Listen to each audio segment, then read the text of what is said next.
and there is no room to deal with such a party that is cowardly and treacherous. It's difficult and impossible to deal and negotiate with such a party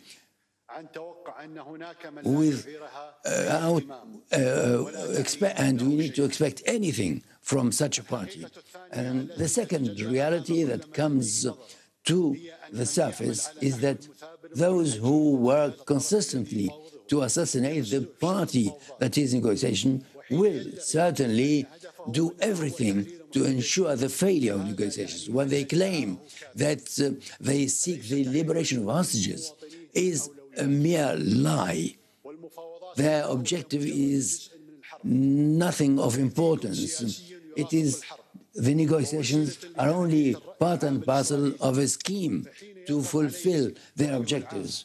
When they meet the world community's pressure, then they send negotiators and to therefore ensure the failure of negotiations. This has been their tradition. If they were to liberate the hostages, that's not their objective. What they really want is to ensure that Gaza is no longer livable. They believe in what they term as the Greater Israel, and they take advantage of the war to expand the settlements and to achieve and undertake aggressions and incursions and to plan for other aggressions for the further expansion. The government of Israel claims they have been putting in efforts and that and they undertake the same procedure.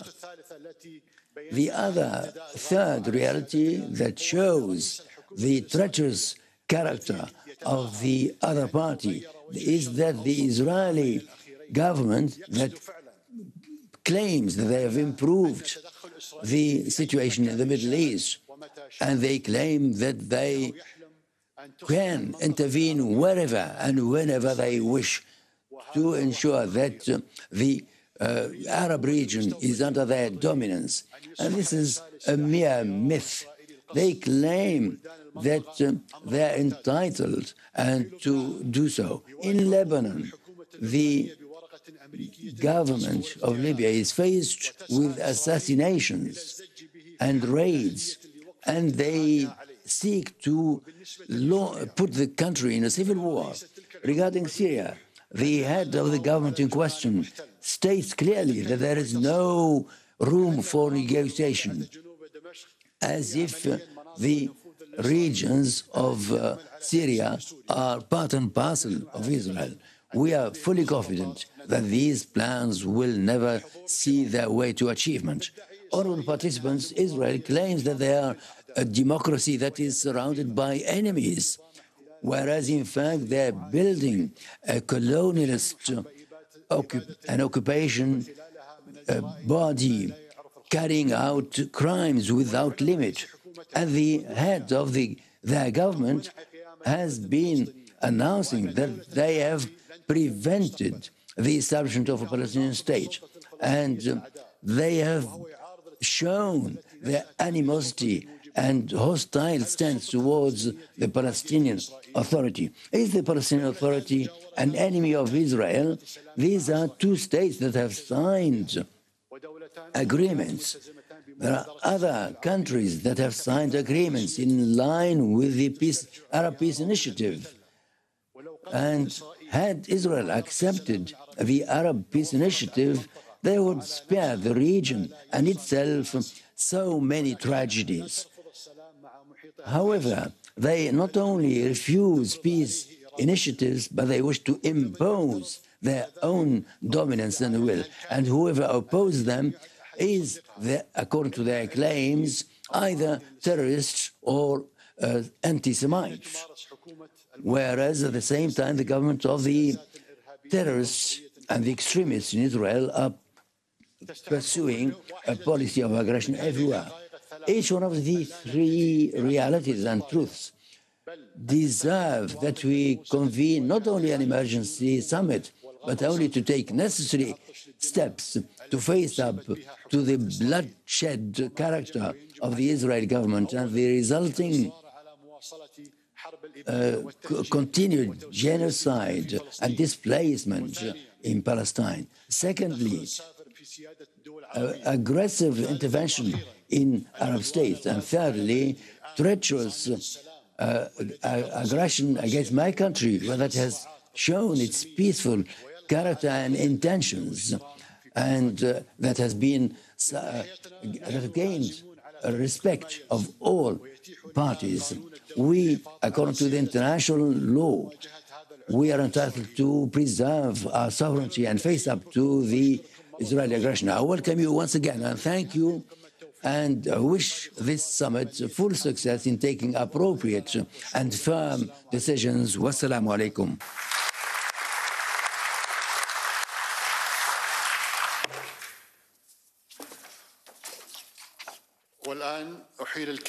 Now I should like to give the floor to His Excellency Mr. Hussein Ibrahim Taha, Secretary General of the Organization of Islamic Cooperation. You have the floor, sir. Bismillahirrahmanirrahim. Salatu wassalam ala Rasulillah. Altesse, Excellence. Microphone, please. Excellence, Mesdames et Messieurs. Assalamu alaikum wa rahmatullahi wa barakatuh. Emir J'ai l'honneur of Qatar, de tout d'abord Heads of State, Your Excellency Mr. Ahmed Abul Ghaith, Secretary General of the League of Arab States, Your Excellencies and Highnesses, it is a great honor for me to extend to you, Your Excellency, the Emir of Qatar, wish to extend to you our profound thanks and appreciation for this invitation to convene this emergency Arab Islamic conference. And this is an opportune occasion for us to express our solidarity against the aggression against the state of Qatar. This calls for all of us to take firm decisions against this hostile event and the Israeli aggression. Convening this summit is in continuation of the efforts of Qatar to consolidate solidarity and cooperation in defense of the Arab and Islamic causes. The OIC renews its full condemnation of this aggression against the sovereignty of state and the preservation of the peace in its territories, in line with the international rules and regulations. The OIC renews its full solidarity with the state of Qatar and support for all measures and steps taken to preserve its peace and solidarity. And we call upon the international community, and particularly the Security Council, to bear fully its responsibility to deter Israel against the various aggressions. This Israeli aggression against the state of Qatar represents a continuation of the aggressions against the Palestinian people and their holy sites.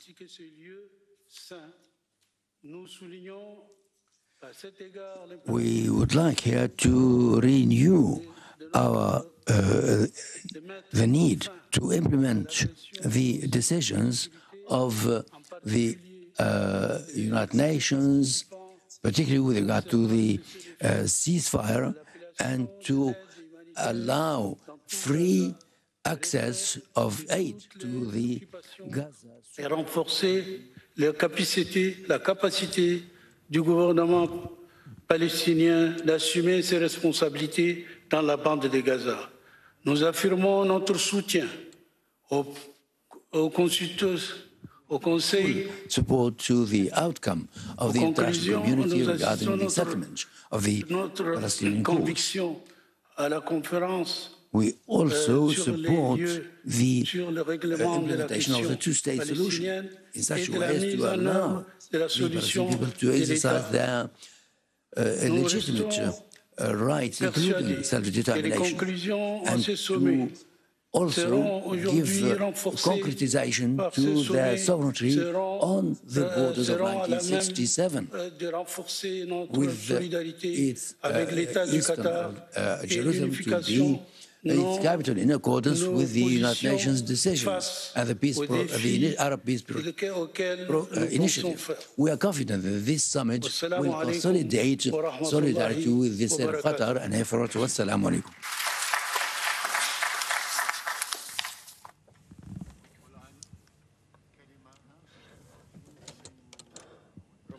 I give the floor to Ahmed Abulghait, the Secretary General of the League of Arab States.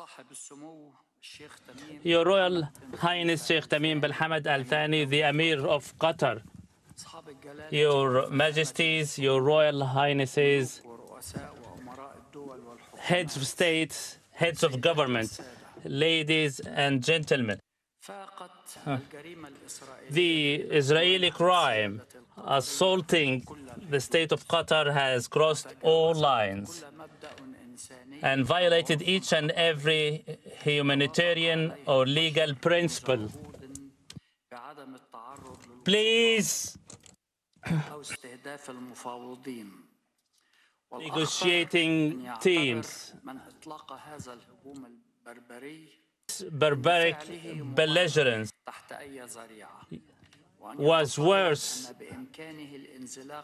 covered by false pretext.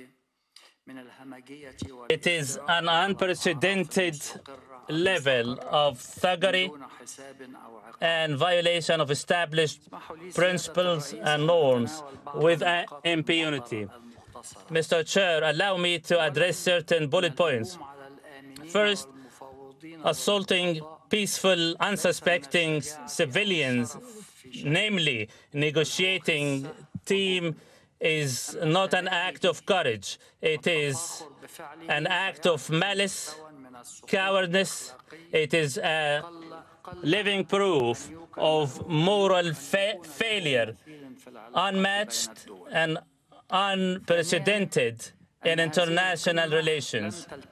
Second, this summit is convened not only to express solidarity with Qatar, which is a duty of each and every Arab and Muslim free man who rose against this cowardly, treacherous act by Israel. This summit sends out a message to the international community.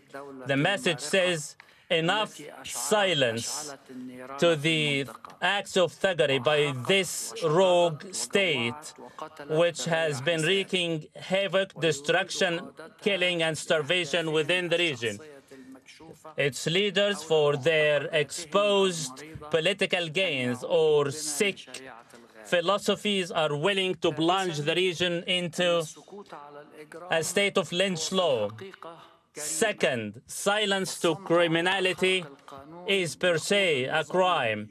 Silence to violation of the international law undermines the international system. Silence to the barbaric genocide killing unfolding in Gaza has caused the leaders of the Israeli occupation forces that each and every act is possible and any crime can go unpunished. That's why they continue to spread destruction from one country to another, ignite the entire region, as if the entire world has plunged back into the ages of darkness and barbarism, which we thought had gone by for centuries. This government is led by a person wanted by the International Criminal Court. By their acts, he himself added yet another crime. That's why we call upon the advocates of the international law to intensify their efforts to continue to prosecute the criminals of the Israeli government and the crimes they continue to commit under false pretext without any grounds in any law or international norm. Finally, Mr. Chair, allow me to address the Israeli population. What your government is doing in your name cannot be forgotten. Crimes cannot be forgotten. Killing 63,000 people and starving the entire population in Gaza cannot be forgotten. And the recent assault, an act of belligerence on a peaceful sovereign state that has been acting as a mediator with an effort to put an end to the war and have the Israeli captives released, cannot be forgotten. What the Israeli government is doing in your name undermines any possible likelihood of peaceful coexisting in the region. Yet it would usher the region into a dark future where malice, hatred, and conflict would be prevalent. It is a rogue government. The draft agenda and the draft statement is presented for adoption. Due to absence of any remarks, the agenda and the timetable have been endorsed and adopted. Now we give the floor to the heads of delegations. We'll start by His Excellency Mohammed Shia al-Sudani, the Prime Minister of Iraq and the sitting President of the League of Arab States. In the name of God, the Omnipotent and Merciful, Your Royal Highness, the Emir of Qatar, Your Majesties, Your Royal Highnesses, Your Excellencies, ladies and gentlemen, may God's peace and blessings be with you. I stand before you today expressing Iraq's official and popular position, reiterating our commitment to the collective responsibility to stand up to the recent developments within the region and what took place in Doha, the capital city of the brotherly state of Qatar, in a belligerent act that targeted a meeting which aimed at bringing the bloodshed in Gaza to an end and provide protection to the civilians. This assault represents an unprecedented and grave escalation, an utter violation of the international law and sanctity of diplomacy. It also undermines all efforts aiming at diffusing the crisis. And amid the efforts exerted by the state of Qatar in their mediation, it is a negative message which threatens at birth any attempt to reach an amicable, peaceful settlement. The Israeli government, with their impunity, continues to undermine the international law and UN Charter, which represents a direct threat to global peace and security. It is also a deliberate attempt to widen the circle of conflict within the region and pose threats to our respective countries. To the degree that they have spoken outly and openly about changing the international borders in an unprecedented act that violates all the international laws and also undermines all the rules and principles of sovereignty. If the Israeli practices and policies continues undeterred, will bring about but more destabilization. It will also deepen the circles of violence amid the ongoing genocide and starvation unraveling in Gaza. What is taking place in Gaza and West Bank, destruction of infrastructure, starvation, annexation of land, is not only a violation of international humanitarian laws, but it is also creating unprecedented humanitarian crises. It is also a grave threat to the regional security. And from this position, we reiterate that security and stability of any Arab or Muslim state is part and parcel of our collective security. The international organizations, bodies, and UN organs, including the permanent members, to live up to their legal and ethical responsibilities in the face of this deliberate efforts by Israel to undermine the international system in this part of the world.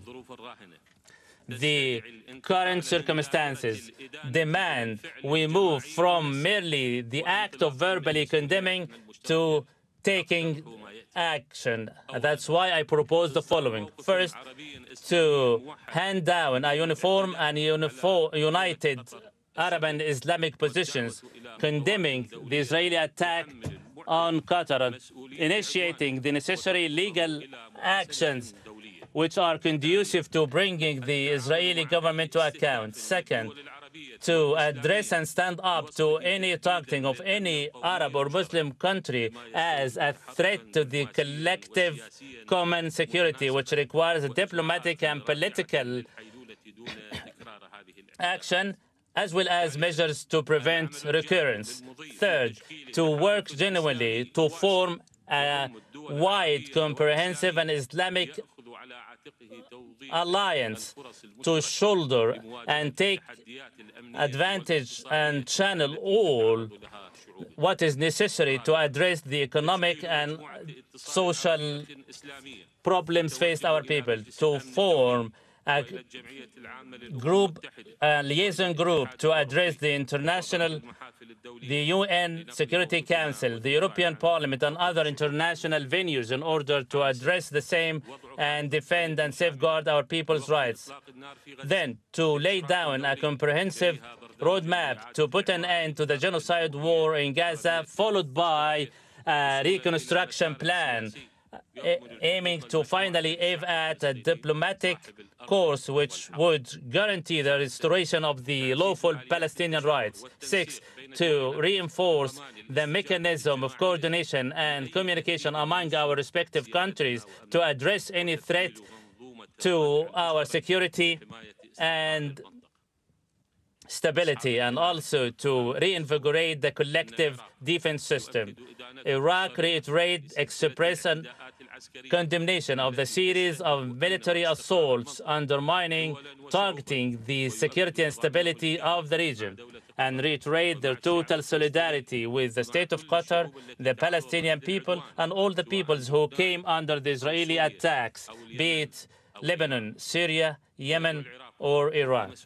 Iraq, as the sitting president of the current session of the League of Arab States, that this urgent summit would be a milestone turning point in reinforcing the Arab unity, reinforcing the regional security, and taking the necessary measures to deter these assaults. This is a genuine opportunity to send a clear message that we are holding steadfast to peace and stability, and prove to the world that the security of our capital cities is not a bargain chip. The international system is coming under attack with the continued crimes committed by Israel with impunity and lack of due penalties. I give the floor to His Majesty King Abdullah II, the monarch of Jordan. In the name of Allah, the Omnipotent, the Merciful, and may God's peace be upon His sealed Prophet Muhammad. My brother, Your Royal Highness Sheikh Tamim bin Hamad Al Thani, Your Majesties, Your Highnesses, may God's peace be upon you all. My heartfelt, deepest condolences to my brother, Your Royal Highness Sheikh Tamim, the Emir of Qatar, and the people of Qatar, as a result of the fall of the victim to the treacherous Israeli attack on Qatar. We condemn it as it is a flagrant violation of the international law, and it is also a grave escalation that would plunge the region into more conflicts. We are standing with you with all our resources, and we support any measure aimed at deterring and preventing such belligerence from recurring, and also safeguarding the safety, security, and stability of Qatar. Your safety and security is the same as ours. Our support is total and comprehensive. Israel's assault on Doha came after more than 2 years of the beginning of their ferocious genocide war on Gaza and the starvation of innocent civilians, during which Israel has been violating not only the international law, but all the human values. In the West Bank, Israel went far beyond from implementing the two-state solution, and they continue to undermine the stability of Lebanon and Syria. And here, recently, they assault Qatar's sovereignty and security. The Israeli government continues with their hegemony simply for the reason that the international community has allowed them to stand above the law. We in the Arab and Muslim worlds must re-examine all the tools and dynamics of our joint action in order to stand up to the radical Israeli government. Our summit must come out with practical measures to address this grave threat, to bring the war in Gaza to an end, to prevent the forcible transfer of the Palestinian people in Gaza, and to protect and safeguard the holy sites of Jerusalem, and above all, to protect and safeguard our shared interests.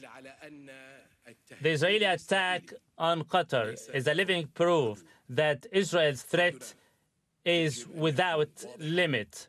Our response must be clear, decisive, and above all, deterring. Thank you, Your Majesty, the Monarch of Jordan. Now I give the floor to His Excellency Abdel Fattah el-Sisi, the President of Egypt.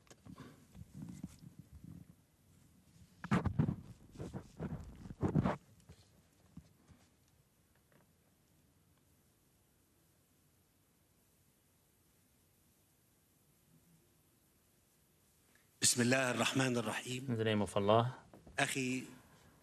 the Omnipotent, the Merciful, my brothers, Your Royal Highness Sheikh Tamim bin Hamad Al Thani, the Emir of Qatar,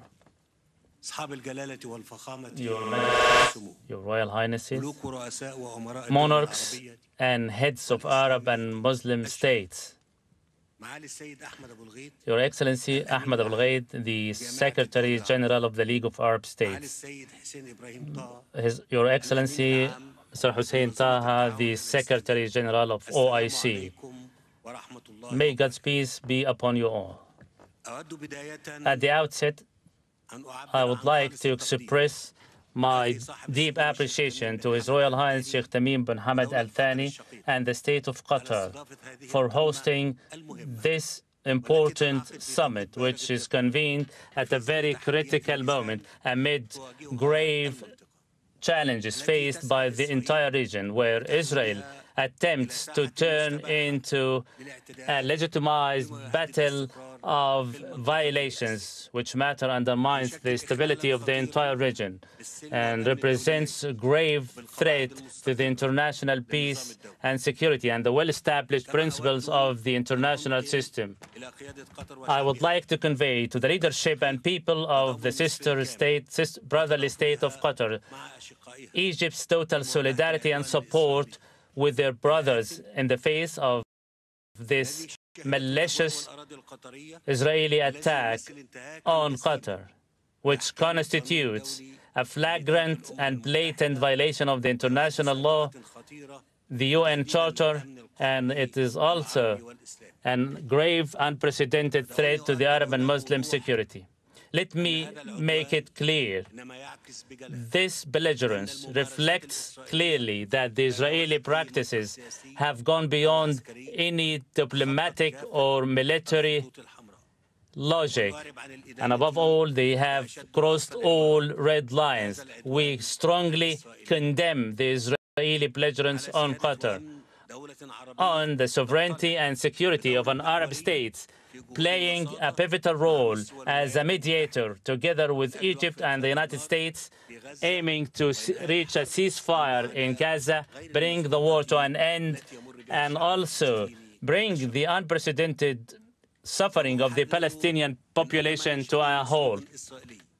I also warn the uncontrolled, unhinged Israeli behaviors would widen the circle of conflict and plunge the entire region into further escalation, which cannot be tolerated. While Egypt is calling the international community to live up to their legal and ethical responsibility to ensure the Israeli attacks would never recur and to bring the belligerent war to an end, including the necessary matter of bringing those responsible for the grave violations to accountability and to put an end to the state of impunity that has been the answer to all Israel's practices. Yet, it has come clear that the aggressive, belligerent approach adopted by the Israeli authorities is a hidden intent to undermine any attempt to reach a ceasefire and have all the Israeli captives and Palestinian detainees released. This approach proves that the Israeli officials have no genuine intention to have peace established in the region. Israel's hubris and unhinged action require us, as the leaders of both the Arab and Muslim worlds, to act together to lay down foundations and principles reflective and representative of our shared interests. The League of Arab States has handed down a resolution titled "The Shared Vision of Cooperation within the region can be the nucleus to build upon as a linchpin to security and stability in the region, and also to lay down the necessary mechanism to address this critical moment as we are living in a state of condition where we cannot tolerate any hegemony which would undermine the sovereignty, stability, or security of any Arab or Muslim state. Israel must understand that their security and stability cannot be established by the policy of force, aggression, and belligerence, yet by respect to the sovereignty of Arab and Muslim states, which cannot be undermined under any pretext. These principles are firm and non-negotiable. Therefore, the entire world must realize that Israel policies undermines any likelihood of establishing peace in the region and turns a blind eye to the international law, the established humanitarian norms and values. Any such demeanor would bring about not but more instability and escalation, and will bring about graver consequences on the regional and international peace and security. And to the Israeli people, I say, what is taking place undermines any future likelihood of peace. It also undermines your security and regional security. And it lays down more obstacles before or on the road of any new peace agreements. And above all, it eviscerates the existing peace proposals. And again, the region will plunge once again in the mayhem of conflict and will waste decades of efforts aiming at building peace, a heavy price which we all pay without exception. Make no mistake that the efforts made by our ancestors cannot be allowed to go down the drain. Egypt reiterates its total rejection to the targeting of civilians and the policies of collective punishment and starvation exercised by Israel in Gaza Strip. As a result, tens of thousands of civilians have fallen victims over the past 2 years. I here emphasize that military solutions and undermining mediation efforts in an attempt to create a new reality by belligerent force will not bring about any stability or security to either party. And within this context, Egypt will continue with its unshaken support to the steadfastness of the Palestinian people and the restoration of their lawful rights, and will stand up to any attempts aiming at undermining these unalienable rights, whether by illegal settlement, annexation of land, or forcible transfer of the Palestinians, or uprooting the Palestinian population out of their homeland under false pretext. Egypt once again reiterates their total rejection of any proposals which may be conducive to forcibly transferring the Palestinians out of their homeland. They are groundless in law or in ethics. It will bring about nothing but will widen the circle of conflict and shake the foundation of stability in the entire region. Time is opportune to seriously and firmly deal with the Palestinian-Israeli conflict as the key to security and stability in the region. The total and comprehensive solution to the focal cause of both the Arab and Muslim world stands upon ending the occupation and the establishment of the sovereign independent Palestinian state on the 1967 border with East Jerusalem as its capital. And within this context, Egypt is looking forward to that the two-state solution to be held on September 22nd at a high level, along with the UN General Assembly in New York, will be a milestone on the course of establishing a lasting and comprehensive solution to the Palestinian conflict, namely by the recognition of the State of Palestine. And here I renew the call to immediately recognize the State of Palestine by all the states who have not yet. This is the only means to maintain the two-state solution alive. This is a defining moment which demands us to be united. This unity will be a solid foundation to stand up to the challenges faced our region, to steer away from plunging into more chaos, conflicts, or allowing to create new realities that dictate new circumstances on the ground. Our message today is clear. Any assault to our sovereignty cannot be tolerated. All attempts to undermine peace efforts cannot be tolerated. We will stand united, defending and safeguarding the Arab and Muslim interest, namely the right of the Palestinian people to establish their independent sovereign state and live in dignity and freedom. Finally, our stance must change the perspective. The enemy is looking at us, who believe that any Arab states from the Gulf to the ocean, this perspective, in order to be changed, require firm recommendations that must be put into implementation in order to deter any adventurous politician.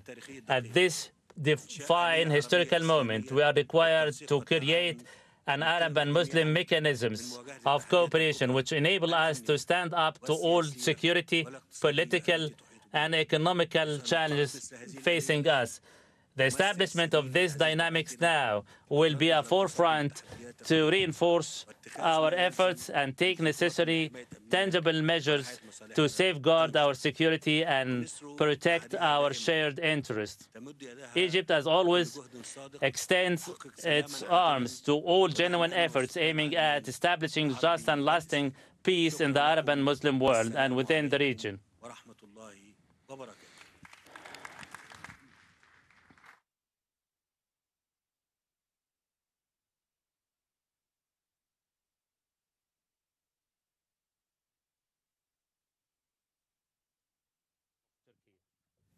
Bismillahirrahmanirrahim. Sayın Devlet ve Hükümet Başkanları, kıymetli heyet üyeleri, değerli kardeşlerim, her birinizi en kalbi duygularımla, hürmetle, Your Majesties, Your Excellencies, heads of states, heads of government, heads of delegations, I extend all appreciation. May God's peace and blessings be with you. At the outset, I extend appreciation to my brother, Sheikh Tamim bin Hamad Al Thani, the Emir of Qatar, for hosting this summit. And I start by praying to God Almighty to accept in His mercy the fallen martyrs who have fallen to the belligerent, treacherous assault by Israel on Qatar, and to grant speed recovery to the wounded. Since October 7, 2023, we have repeatedly convened summits, both of the League of Arab States and OIC, as a result of the ongoing genocide war by Israel on Gaza. Israel's war has become a threat not only to Gaza but the whole world. It is Israel has widened the circles of its belligerents to reach Yemen, Lebanon, and Syria, causing more casualties. Even the flotilla fleet off the coast of Tunisia came under attack. هذا العدوان الأخير نقل عربدة إسرائيل إلى مستوى مختلف تماما غير مسبوق. This is a living proof of Israel's thuggery and unhinged behavior within the region. أؤكد أن الرأي العام العالمي يجب أن يرى اجتماعنا هذا تعبيرا صريحا عن الدعم غير المشروط الذي يكنه العالم الإسلامي لدولة قطر. وآمل أن تترجم قراراتنا اليوم هذه الروح الأخوية الصادقة إلى إعلان مكتوب موجه إلى العالم أجمع. We should send a clear message to the whole world. يسعدني أن أشيد بحكمة I must commend the wisdom of His Royal Highness, the Emir of Qatar, in the administration of this crisis, and I also commend the solidarity demonstrated by all the Arab and Muslim states with the state of Qatar. It has become clear that Netanyahu's government aims to continue with their act of genocide in Gaza and at the same time continue with their crimes in order to plunge the entire region into mayhem. We are met by a greedy, bloodthirsty mentality among the Israeli officials as they continue to violate the tenets of the international law, the UN Charter,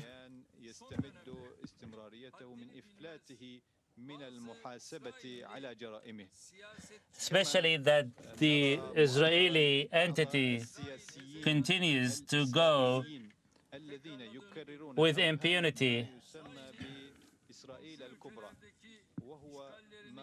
يظهر عمليا في مساعيهم لتوسيع الاحتلال في دول الجوار. لكن الأمة الإسلامية بعون الله تعالى تملك من القدرة والإمكانات ما يكفي لإحباط هذه الأطماع التوسعية. Foil these irredentist ideas. The crimes of the Netanyahu government has become a burden even for its supporters. The attacks, the horrendous attacks against Qatar even embarrassed those who are giving support to Israel to open up. The declaration of some states to recognize the Palestinian statehood is also an important thing, even though it did not come earlier enough. These steps, however, would not achieve the desired objectives unless they are supported with strong punishment against Israel. We have to intensify our efforts, our diplomatic efforts, to increase. It will continue with their policies and practices. And above all, the Israeli officials must be brought to justice. This can be achieved through the channels of the international law.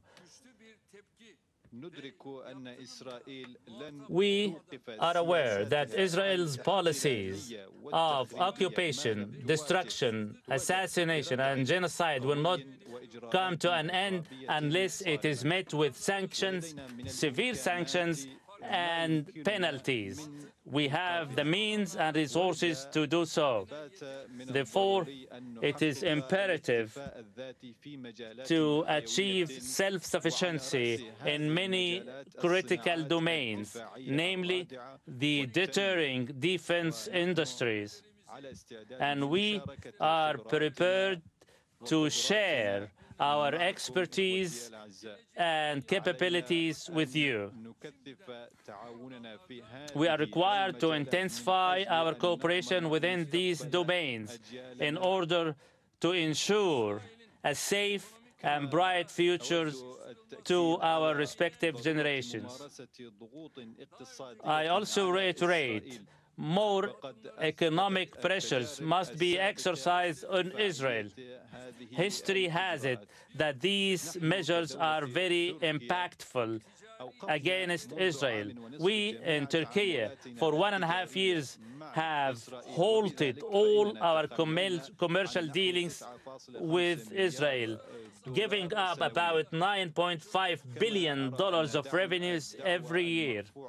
Also, endorsing the proceedings brought the International Court of Justice is of great significance. In addition to that, we should develop practical mechanism within the framework of the OIC in order to reinforce our regional security. We will continue with our efforts in this direction until the state of Palestine, sovereign and independent state of Palestine, is established on the 1967 borders with East Jerusalem as its capital.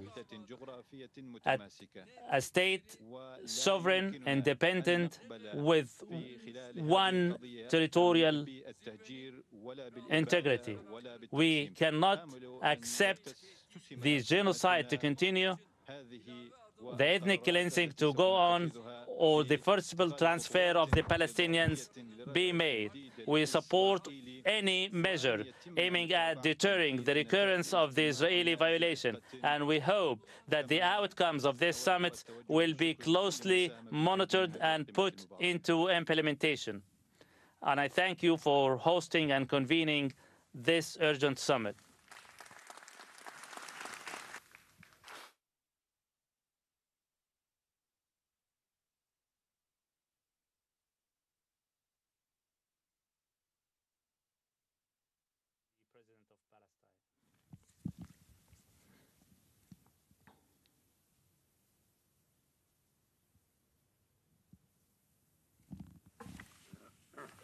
President of Palestine. In the name of Allah, the Omnipotent, the Merciful, as God says in the Holy Scripture, O you have believed, stand steadfast with perseverance and be watchful of Allah so you may succeed.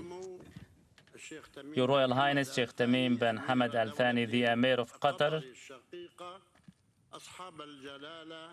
Your Majesties, Your Highnesses, Your Excellencies, Mr. Ahmed Abul Ghaid, the Secretary General of the League of Arab States, Mr. Hussein Taha, the Secretary General of OIC, May God's peace and blessings be with you.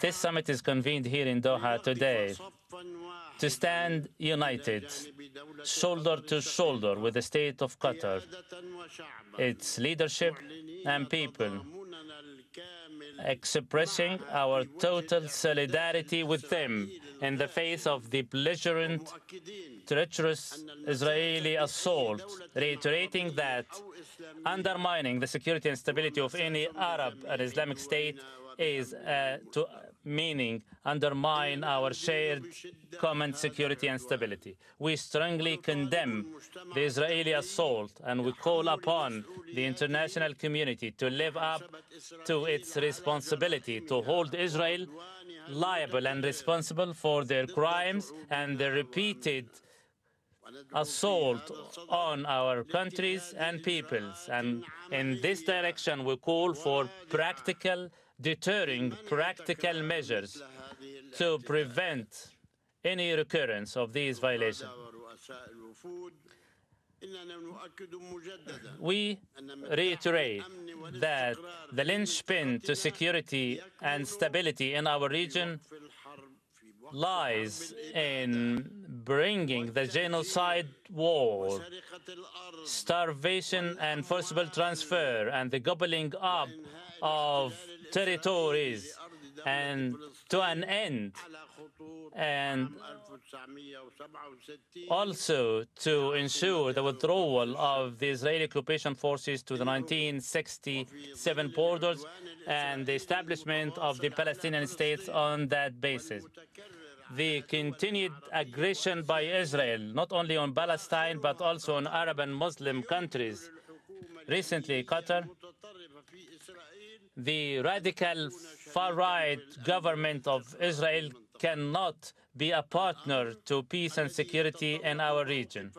This demands a firm Arab and Muslim position and firm intervention by the United States and the Security Council to bring the rogue states and its behavior to an end. The State of Palestine highly commend the positions adopted by the Arab and Muslim states in support of our people to have the Israeli genocide war coming to an end, allow the delivery of relief aid and withdrawal of the occupation forces, namely the efforts made by the co-mediators, Egypt and Qatar.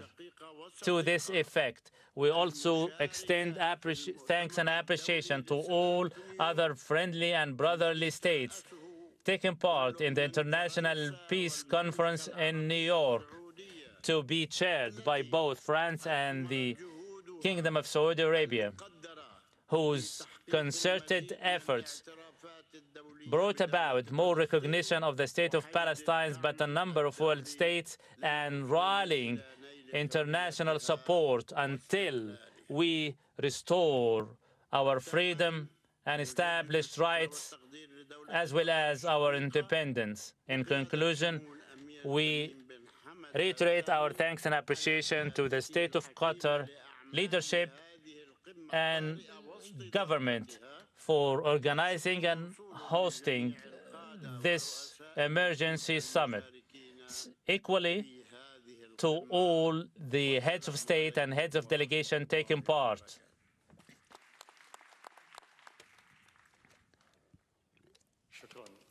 Thank you, Mr. President. Now, I give the floor to President Imam Ali, the President of Tajikistan.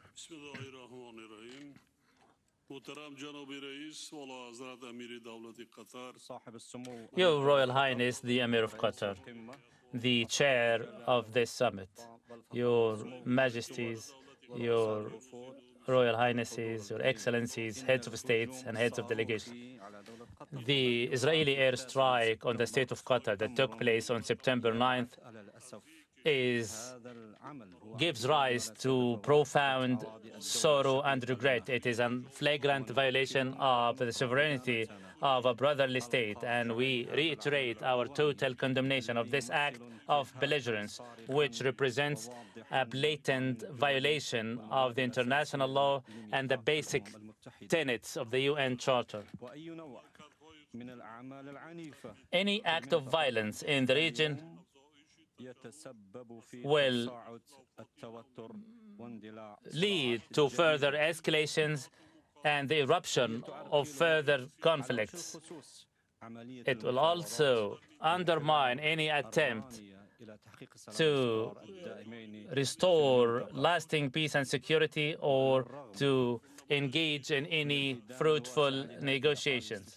Although these provocative acts of belligerence were widely condemned by many world states, the violations of the member states continued over the past few months. Regretfully, over the past 2 years, the international community has been witnessing the catastrophic humanitarian condition unraveling in Gaza, and the ambitions of the Palestinian people remain a very compelling item on the agenda of the international community. Amid the complicated and complex geopolitical conditions, reinforcing the unity of the Arab and Muslim nation has become a true necessity. Well, we'll leave that conference just for the time being as leaders of the Islamic and Arab world convene together. That's the president of Tajikistan speaking there. We had, of course, the Emir of Qatar talking and opening the proceedings there, Tamim bin Hamad Al Thani, talking about how this attack on Doha proved that hostage release was not a priority, saying that Benjamin Netanyahu.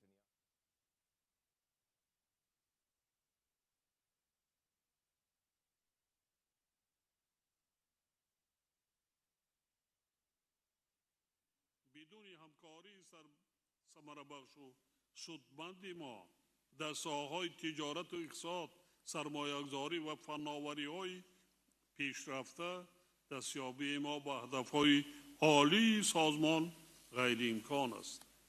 رشد باثبات اقتصادی و اجتماعی کشورهای عضو سازمان همکاری اسلامی ضمانتی با اعتماد تأمین امنیت و ثبات و نیکوحوالی امت مسلمان می باشد. کشورهای جهان اسلام دارای اقتدار بزرگ مالیوی، صنعتی، ذخیره‌های طبیعی و مهنتی می باشد. در این زمینه ما برای مساعدت به همدیگر جهت تطبیق برنامه و لایحه‌های دارای اهمیت ملی و منطقوی امکانات زیاد داریم.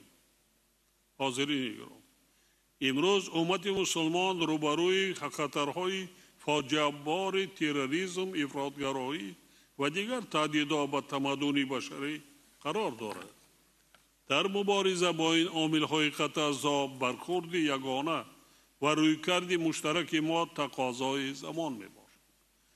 متفکران و نابغه‌های دین بومید اسلام از جمله گذشتگان ما و شما در تشکل یابی تمدن بشری بخصوص فرهنگ صلح آفرین و همزیستی مسئولیت آمیز سهم نهایت بزرگ دارند. با تکیه به این میراث پرغناوت مشترک ما باید مفکوره جامعه‌های خود را در رویه ارزش‌های نیک و سازنده تکمیل داده و جهانیان همبستگی امت مسلمان را نشان دهیم. امید داریم که جلسه امروزه ما با تقویت اتحاد و همبستگی در مقابل خطر و خطرهای زمان معاصر و پیشگیری از همه گونه پایمالسازی قانون‌های پذیرفته شده بین المللی تاثیرگذار خواهد بود. از توجهتان سپاس.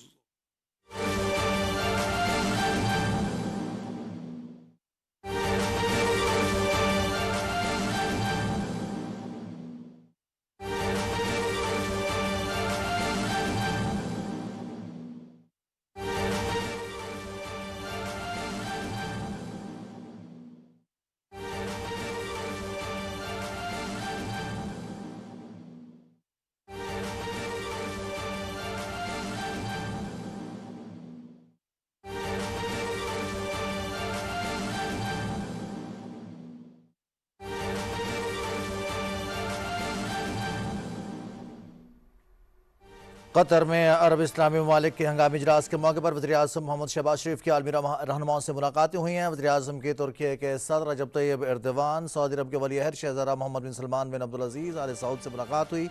وزیر اعظم کے فلسطین کے صدر محمود عباس، امیر قطر شیخ تمیم بن حمد الثانی، تاجکستان اور مصر کے صدور سے بھی ملاقاتیں ہوئی ہیں۔ وزیر اعظم محمد شہباز شریف قطر میں دوحہ میں عرب اسلامی ہنگامی اجلاس کے موقع پر دو طرفہ ملاقاتیں ہوئی ہیں۔ وزیر اعظم محمد شہباز شریف کی وزیر اعظم کی ترکی کے صدر رجب طیب ایردوان سے ملاقات ہوئی ہے۔ وزیر اعظم محمد شہباز شریف کی امیر قطر شیخ تمیم بن حمد الثانی سے ملاقات ہوئی ہے۔ تاجکستان کے صدر اور مصر کے صدر سے بھی ملاقات ہوئی ہے۔ وزیر اعظم محمد شہباز شریف نے عالمی رہنماؤں سے پرتپاک انداز میں ملاقات کی۔ وزیر اعظم محمد شہباز شریف کی فلسطین کے صدر محمود عباس سے باہمی احترام کے طور پر بغلگیر ہوئے۔ آپ کو بتاتے چلیں کہ ہنگامی سربراہی اجلاس اسرائیل کے قطر پر حملے کی مذمت اور خطے پر اثرات پر تفصیلی تبادلہ خیال کے لیے طلب کیا گیا ہے۔ اس اجلاس میں 50 سے زیادہ رکن ممالک کے سربراہان شریک ہیں۔ وزیر اعظم محمد شہباز شریف سے عرب اسلامی ممالک کے ہنگامی اجلاس کے موقع پر عالمی رہنماؤں سے ملاقاتیں ہوئی ہیں۔ وزیر اعظم محمد شہباز شریف کی امیر قطر شیخ تمیم بن حمد الثانی سے ملاقات ہوئی ہے۔ وزیر اعظم محمد شہباز شریف کی عالمی رہنماؤں سے ملاقاتیں ہوئی ہیں۔ ترکی کے صدر رجب طیب ایردوان سے ملاقات ہوئی۔ سعودی عرب کے ولی عہد شہزادہ محمد بن سلمان بن عبدالعزیز سے ملاقات ہوئی۔ وزیر اعظم محمد شہباز شریف سے فلسطین کے صدر محمود عباس سے ملاقات ہوئی، اور آپ کو بتاتے چلیں کہ وزیر اعظم محمد شہباز شریف فلسطین کے صدر محمود عباس سے باہمی احترام کے طور پر بغلگیر بھی ہوئے۔ آپ کو آگاہ کر رہے ہیں کہ یہ عرب اسلامی ہنگامی اجلاس قطر دوحہ میں طلب کیا گیا ہے۔ 9 ستمبر کو اسرائیل کی جانب سے جارحیت کا مظاہرہ کیا گیا۔ قطر کے دارالحکومت دوحہ پر بمباری کی گئی، جس کی مذمت کے لیے اور اس کے بعد پیدا ہونے والی صورتحال اور خطے پر اثرات پر تفصیلی تبادلہ خیال کے لیے اجلاس طلب کیا گیا ہے۔ وزیر اعظم محمد شہباز شریف اس اجلاس میں شرکت کر رہے ہیں۔ وزیر اعظم محمد شہباز شریف کی اجلاس کے موقع پر عالمی رہنماؤں سے ملاقاتیں ہوئی ہیں۔ وزیر اعظم محمد شہباز شریف سے ملاقات جن رہنمائی کی ہوئی ہے ان میں ترکی کے صدر رجب طیب ایردوان، سعودی عرب کے ولی عہد شہزادہ محمد بن سلمان بن عبدالعزیز، فلسطین کے صدر محمود عباس، جبکہ امیر قطر شیخ تمیم بن حمد الثانی۔ وزیر اعظم محمد شہباز شریف سے فلسطین کے صدر محمود عباس کی بھی ملاقات ہوئی۔ آپ کو آگاہ کر رہے ہیں، یہ آپ مناظر دیکھ رہے ہیں، اجلاس سے قبل وزیر اعظم محمد شہباز شریف کی عالمی رہنماؤں سے ملاقاتیں ہوئی ہیں، اور ان ملاقاتوں میں وزیر اعظم محمد شہباز شریف نے دو طرفہ تعلقات کے حوالے سے گفتگو کی، ساتھ ہی ساتھ اسرائیل کی جارحیت، اسرائیل کے دوحہ پر حملے، فلسطین پر اسرائیلی بربریت کی مذمت کے حوالے سے اجلاس طلب کیا گیا ہے۔ وزیر اعظم محمد شہباز شریف پاکستان کی نمائندگی کر رہے ہیں۔ عرب اسلامی ہنگامی اجلاس دوحہ میں طلب کیا گیا ہے۔ وزیر اعظم محمد شہباز شریف اجلاس میں شرکت کر رہے ہیں۔ اجلاس سے قبل اجلاس کے موقع پر وزیر اعظم محمد شہباز شریف کی عالمی رہنماؤں سے ملاقات بھی ہوئی۔ پرتپاک انداز میں وزیر اعظم محمد شہباز شریف کی یہ ملاقاتیں ہوئی ہیں۔ وزیر اعظم محمد شہباز شریف کی ترکی کے صدر رجب طیب ایردوان، سعودی عرب کے ولی عہد شہزادہ محمد بن سلمان، فلسطین کے صدر محمود عباس، امیر قطر شیخ تمیم بن حمد الثانی، تاجکستان اور مصر کے صدور سے بھی ملاقاتیں ہوئی ہیں۔ وزیر اعظم محمد شہباز شریف کی یہ ملاقاتیں عالمی رہنماؤں سے پرتپاک انداز میں ہوئیں۔ وزیر اعظم محمد شہباز شریف فلسطین کے صدر محمود عباس سے باہمی احترام کے طور پر بغلگیر بھی ہوئے۔ آپ کو آگاہ کرتے چلیں کہ ہنگامی سربراہی اجلاس اسرائیل کے قطر پر حملے کی مذمت اور خطے پر اثرات پر تفصیلی تبادلہ خیال کے لیے طلب کیا گیا ہے۔ اس اجلاس میں 50 سے زیادہ رکن ممالک کے سربراہان شریک ہیں۔ عرب اسلامی ہنگامی سربراہی اجلاس دوحہ میں یہ طلب کیا گیا ہے۔ وزیر اعظم محمد شہباز شریف اجلاس میں شرکت کر رہے ہیں، اور اس موقع پر وزیر اعظم محمد شہباز شریف کی عالمی رہنماؤں سے ملاقاتیں ہوئی ہیں۔ ترکی کے صدر رجب طیب ایردوان، سعودی عرب کے ولی عہد شہزادہ محمد بن سلمان، فلسطین کے صدر محمود عباس، امیر قطر شیخ تمیم بن حمد الثانی، تاجکستان اور مصر کے صدور سے بھی ملاقاتیں ہوئی ہیں۔ اس کے بعد تمام رہنماؤں کا گروپ فوٹو ہوا۔ وزیر اعظم محمد شہباز شریف اس اجلاس میں پاکستان کی نمائندگی کر رہے ہیں۔ اس سے قبل وزیر اعظم محمد شہباز شریف اسرائیل کی جارحیت کے فوری بعد قطر کے ساتھ اظہار یکجہتی کے لیے اور قطر کے سالمیت کے لیے یکجہتی کا اظہار کرنے کے لیے وزیر اعظم محمد شہباز شریف نے دورہ بھی کیا تھا۔ پاکستان نے اس حملے کی پرزور مذمت بھی کی تھی۔ عالمی سطح پر پاکستان کی جانب سے قطر کے ساتھ سالیڈیرٹی کا، یکجہتی کا اظہار بھی کیا گیا۔ وزیر اعظم محمد شہباز شریف پاکستان کی نمائندگی کر رہے ہیں۔ عرب اسلامی ہنگامی اجلاس قطر کے شہر دوحہ میں یہ طلب کیا گیا ہے۔ اسرائیل کی جارحیت، اسرائیل کی جانب سے دوحہ پر حملے کے بعد پیدا ہونے والی صورتحال، اس پر خطے پر آنے والے اثرات پر تبادلہ خیال کے لیے اجلاس طلب کیا گیا ہے۔ وزیر اعظم محمد شہباز شریف اس اجلاس میں شرکت کر رہے ہیں، پاکستان کی نمائندگی کر رہے ہیں۔ وزیر اعظم محمد شہباز شریف کی عالمی رہنماؤں سے ملاقاتیں بھی ہوئی ہیں۔ اس موقع پر تمام عالمی رہنماؤں کا گروپ فوٹو بھی ہوا۔ عرب اسلامی ہنگامی اجلاس دوحہ میں منعقد ہو رہا ہے، جس میں عالمی رہنما، خاص طور پر عرب اسلامی ممالک کے رہنما اسرائیل کی جانب سے قطر پر کیے جانے والے حملے کی مذمت کر رہے ہیں۔ وزیر اعظم محمد شہباز شریف اس اجلاس میں شرکت کے لیے قطر پہنچے۔ وزیر اعظم محمد شہباز شریف پاکستانی وفد کی نمائندگی کر رہے ہیں۔ اجلاس کے موقع پر وزیر اعظم محمد شہباز شریف کی عالمی رہنماؤں سے ملاقاتیں ہوئی ہیں۔ ترکی کے صدر رجب طیب ایردوان، سعودی عرب کے ولی عہد شہزادہ محمد بن سلمان اور فلسطین کے صدر محمود عباس، امیر قطر شیخ تمیم بن حمد ثانی، تاجکستان اور مصر کے صدور سے بھی وزیر اعظم کی ملاقاتیں ہوئی ہیں۔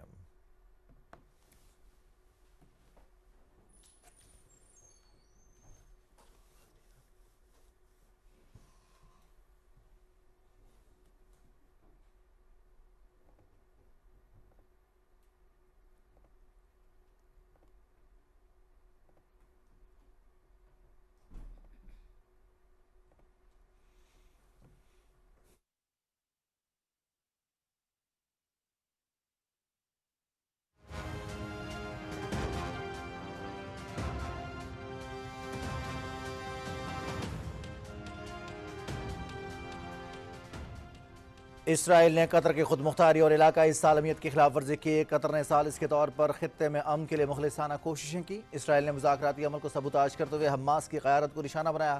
یرغمالیوں کی پرامن رہائی کے تمام اسرائیلی دعوے جھوٹے ہیں۔ گریٹر اسرائیل کا ایجنڈا عالمی امن کے لیے شدید خطرہ ہے۔ مشرق وسطیٰ میں امن کے لیے مسئلہ فلسطین حل کرنا ہوگا اور امید ہوں کہ اجلاس میں صورتحال پر ٹھوس اقدامات کیے جائیں گے۔ امیر قطر شیخ تمیم بن حمد ثانی کا اجلاس سے خطاب۔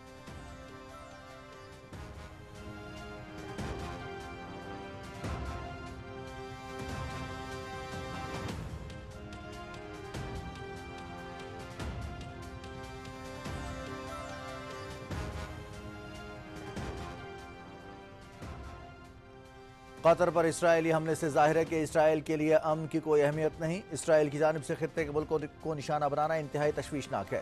صہیونی ریاست نے بربریت اور مظالم میں تمام حدیں پار کر لی ہیں۔ غزہ میں امداد کی بلا تعطل اور فوری فراہمی یقینی بنانا ہوگی۔ عالمی برادری کو جنگی جرائم پر اسرائیل کو جواب دہی کرنا ہوگی۔ اقوام متحدہ کی قراردادوں کے مطابق مسئلہ فلسطین کا حل ناگزیر ہے۔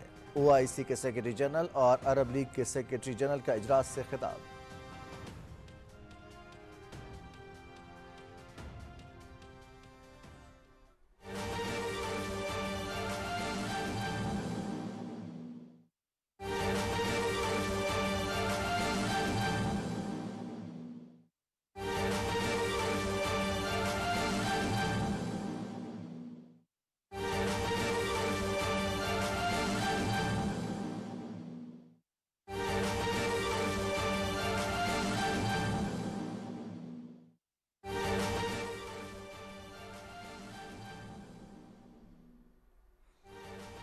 تازہ ترین خبر سے آپ کو آگاہ کریں۔ وزیر اعظم محمد شہباز شریف کے عرب اسلامی ہنگامی اجلاس کے موقع پر عالمی رہنماؤں سے ملاقاتیں ہوئی ہیں۔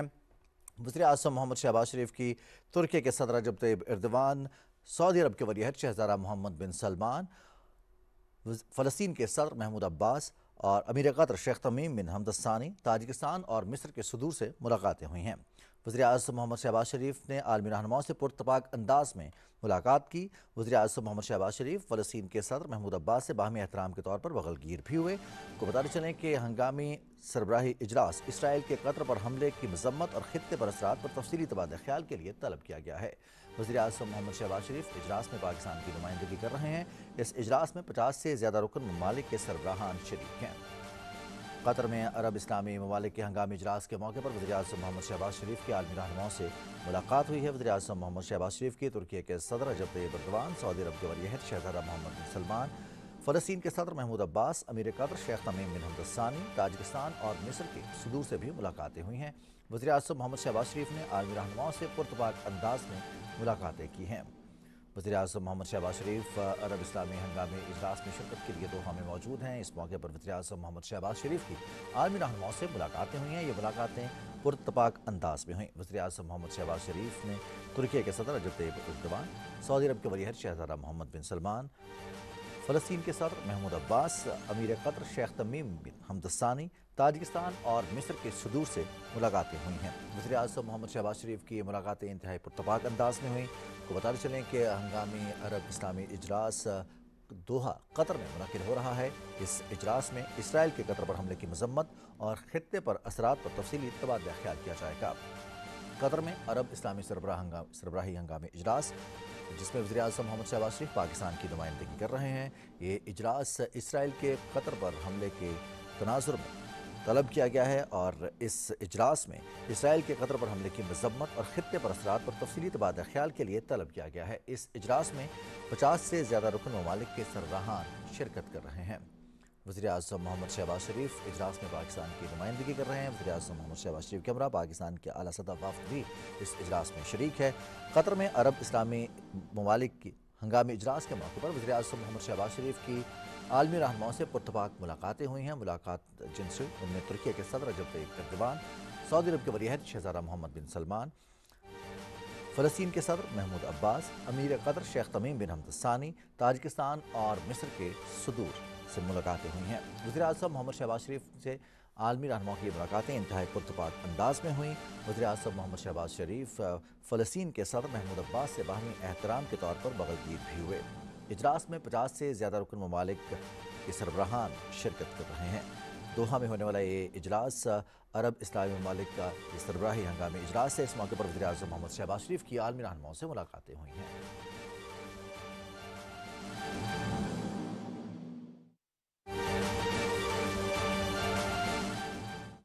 نقطة تحول تعيد ضبط ميزان الكرامة والسيادة. في الختام نؤكد من هذا المنبر وقوف جمهورية جيبوتي التام قيادة وشعبا إلى جانب دولة قطر الشقيقة، ونأمل أن يولد من رحم هذا الجرح العميق وعي عربي وإسلامي جديد لا يعرف التردد ولا يقبل التهاون ولا يصمت حين تستباح السيادة. والسلام عليكم ورحمة الله. شكرا فخامة الرئيس. والآن أعطي الكلمة لفخامة الرئيس جوزيف عون رئيس جمهورية لبنان. تفضل فخامة الرئيس. شكرا. أخي صاحب السمو الأمير تميم بن حمد آل ثاني رئيس دولة قطر الشقيقة، إخوتي أصحاب الجلالة والسمو والفخامة والسيادة، رؤساء الوفود المشاركة في هذه القمة الاستثنائية، اسمحوا لي أن أخاطبكم. Today is Qatar. It is not a brotherly or friendly state. It is a leading prominent country with sovereignty and philosophy. The act of combating terrorism and organized crime and any act of belligerence, the targeted victim is not only the target, while the paramount target is those who would survive or witness this act of belligerence. Simply, the intent behind any act of terrorism is not to exterminate the victim, yet to intimidate the survivors and undermine their efforts. Therefore, we reiterate today that the true target of the recent belligerence in Doha was not a number of individuals, innocent individuals, yet it is the core negotiations. The attempt was not to assassinate negotiators, yet to eviscerate the principle of negotiations. That's why Qatar was chosen as a target of the Israeli belligerents, simply for the reasons that it is not only a sovereign country, it is a locomotive of dialogue, negotiations and mediations, all of which were meant to be assassinated by Israel. The consequences of this demeanor, we live it on a daily basis as they continue to ethnic cleanse the civilians in Gaza, killing children and women in Gaza and Lebanon. However, the message through the belligerence on Qatar was more outspoken and expressed. Therefore, excuse me that the words of condemnations are no longer necessary, simply because our history is full of these, to the degree that they brought about a magnitude of despair among our peoples. I am here to state that the picture following the assault in Doha has become more clear, and the response must be with the same clarity. In a few days' time, the UN General Assembly will be convened in New York, where all the peace-loving world states will be meeting. Let's head there with one united stand, one clear question.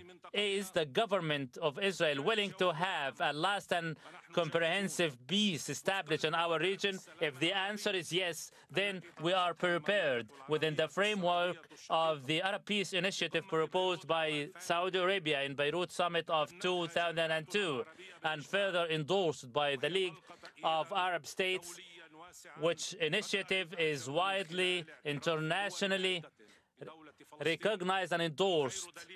And a living proof of that is the recognition of the Palestinian state by many of the world states, mainly by the resolution handed down by the General Assembly under the so-called New York Declaration.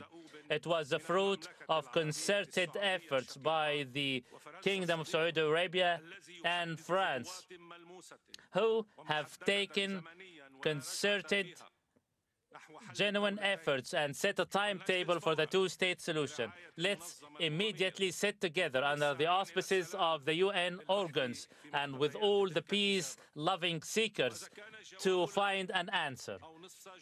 If Israel's answer is no, or if no answer is provided, then we will realize the bitter reality, and we should act accordingly.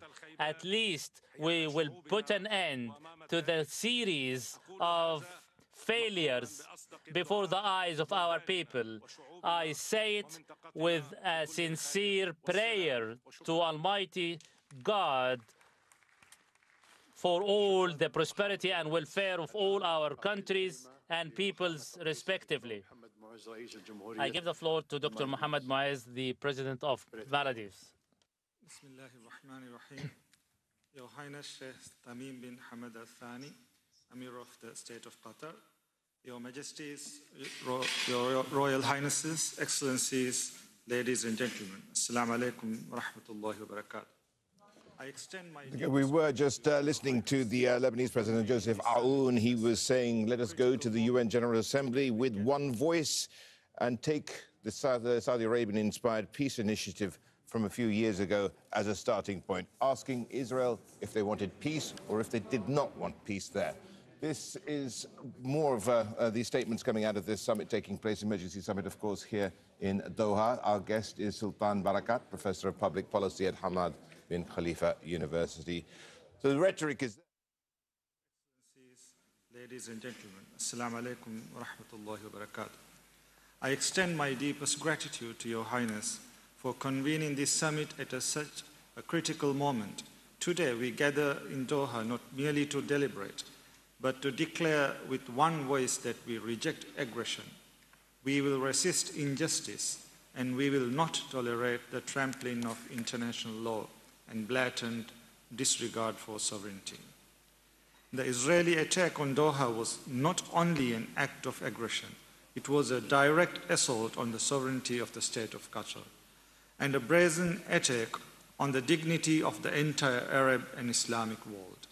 It was an act of crime against humanity, a violation of justice, and a reckless provocation that endangers the entire region.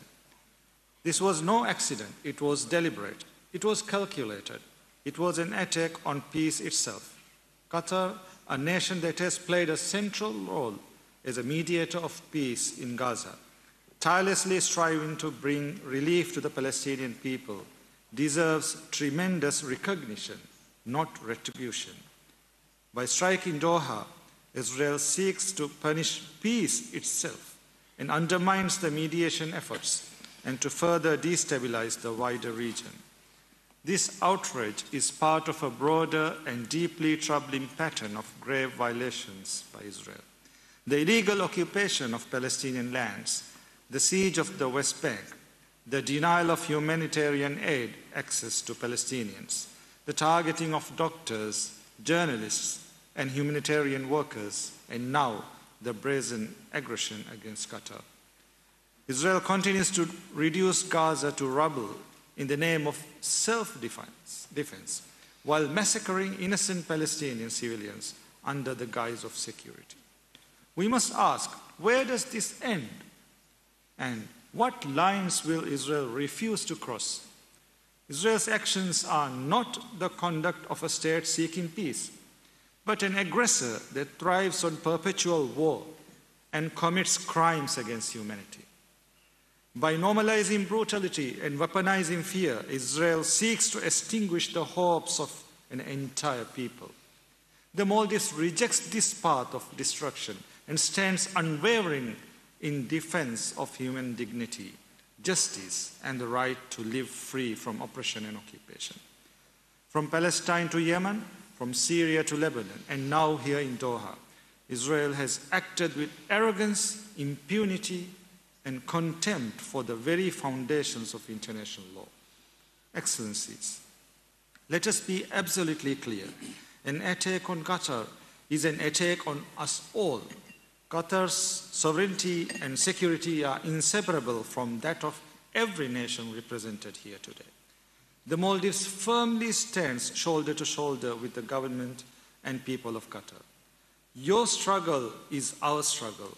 Your dignity is our dignity, and your cause is the cause of us all. On behalf of the Maldivian people, I express our unwavering solidarity with the government and brotherly people of Qatar.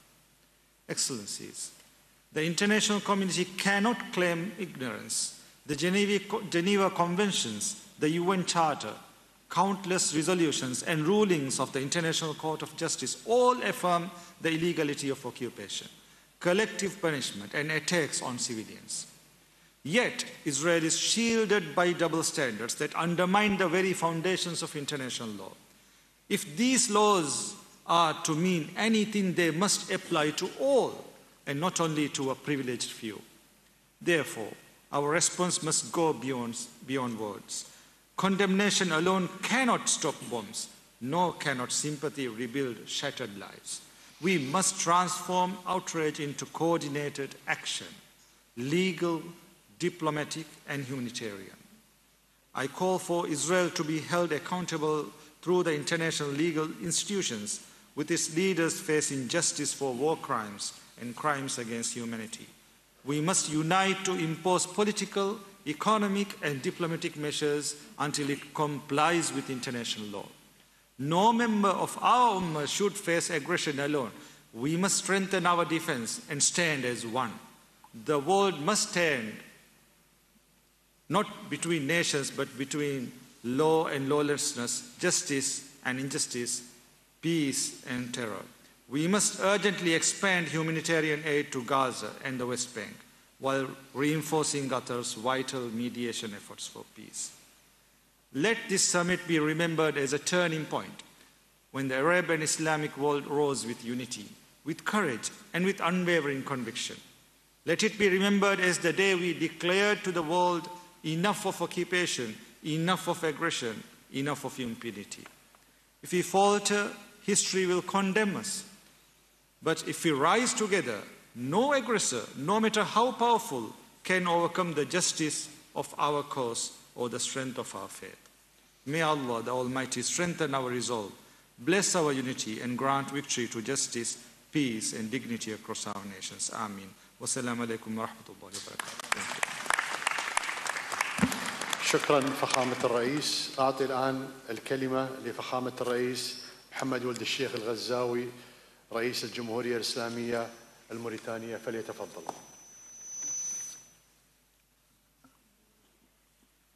بسم الله الرحمن الرحيم، والصلاة والسلام على أشرف المرسلين سيدنا محمد وعلى آله وصحبه. صاحب السمو الشيخ تميم بن حمد آل ثاني، أصحاب الجلالة والفخامة والسمو، معالي الأمين العام لجامعة الدول العربية، معالي الأمين العام لمنظمة التعاون الإسلامي، أصحاب المعالي والسعادة، السيدات والسادة، السلام عليكم ورحمة الله وبركاته. نجتمع اليوم في مرحلة محورية من تاريخ أمتنا تتقاطع فيها المتغيرات المؤثرة على أمن دولنا العربية والإسلامية واستقرارها في بيئة إقليمية ودولية معقدة تتطلب منا أعلى درجات الوعي الاستراتيجي والتنسيق المشترك بما يمكننا من التعامل مع استحقاقات الحاضر وضمان التوازنات المستقبلية. وليس العدوان الإسرائيلي على العاصمة القطرية الدوحة حادثاً عرضياً أو واقعة عابرة في هذه الظروف والسياقات، بل هو حلقة جديدة تندرج في سلسلة ممتدة من السياسات العدوانية التي دأب الاحتلال الإسرائيلي على انتهاجها وعمد من خلالها إلى انتهاك سيادة الدول وتقويض كل جهد صادق يرمي إلى إرساء التهدئة وتحقيق السلام العادل. وإن الجمهورية الإسلامية الموريتانية تدين بأشد العبارات هذا الانتهاك الصارخ لسيادة دولة قطر الشقيقة، فإنها تؤكد تضامنها المطلق معها، وتعتبر أن المساس بأمن قطر مساس بالأمن القومي العربي والإسلامي، وأن التعرض لسيادتها يمثل استفزازاً خطيراً لا يمكن القبول به أو التغاضي عنه.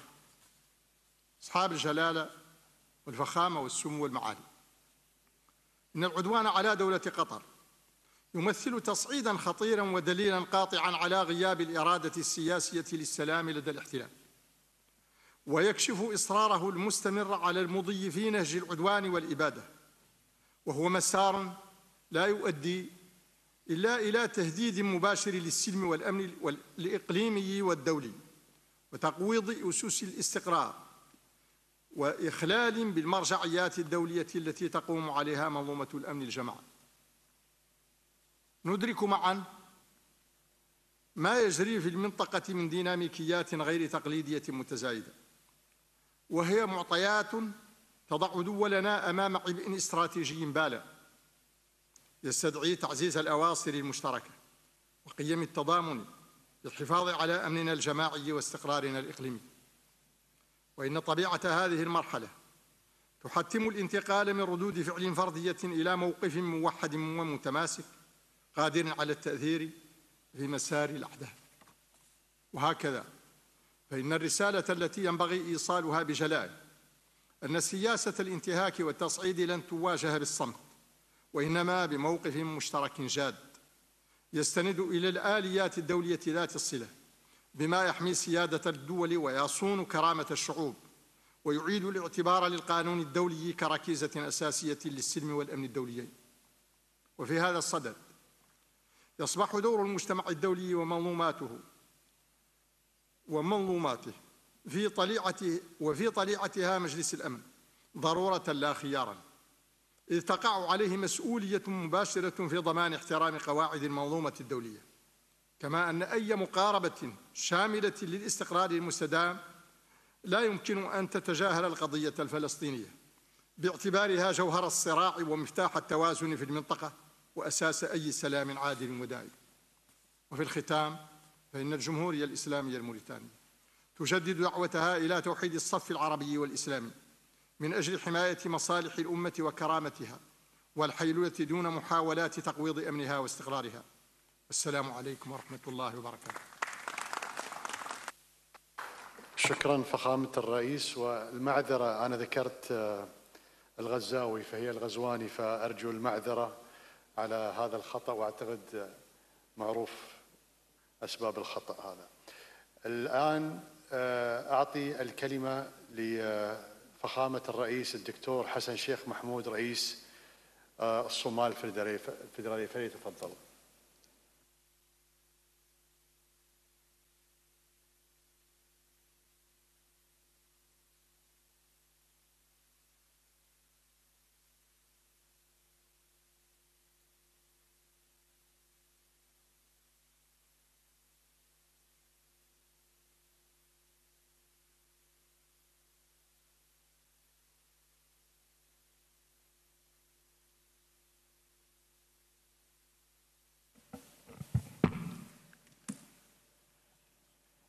معذرة. بسم الله الحمد لله والصلاة والسلام على رسول الله. Your Highness Sheikh Tamim bin Hamad Al Thani, Amir, State of Qatar, Your Excellencies, the Federal Republic of Somalia expresses its deep shock and strongest condemnation of the Israeli airstrikes carried out on September 9th against a peaceful residential area in Doha, the capital of the brotherly state of Qatar. This act is a blatant violation of international law. It is also a Qatari sovereignty and the territorial integrity. Moreover, it is a grave threat to the regional security, peace, and stability. Your Highness, the Somali government and people extended their deepest condolences to you and through you to the people and to you through the government and the people of Qatar, and for the tragic loss of the innocent lives of the brotherly people. We pray for the swift recovery of those injured and reaffirm Somalia's unwavering solidarity with our Qatari brothers and sisters during this defining moment in their history.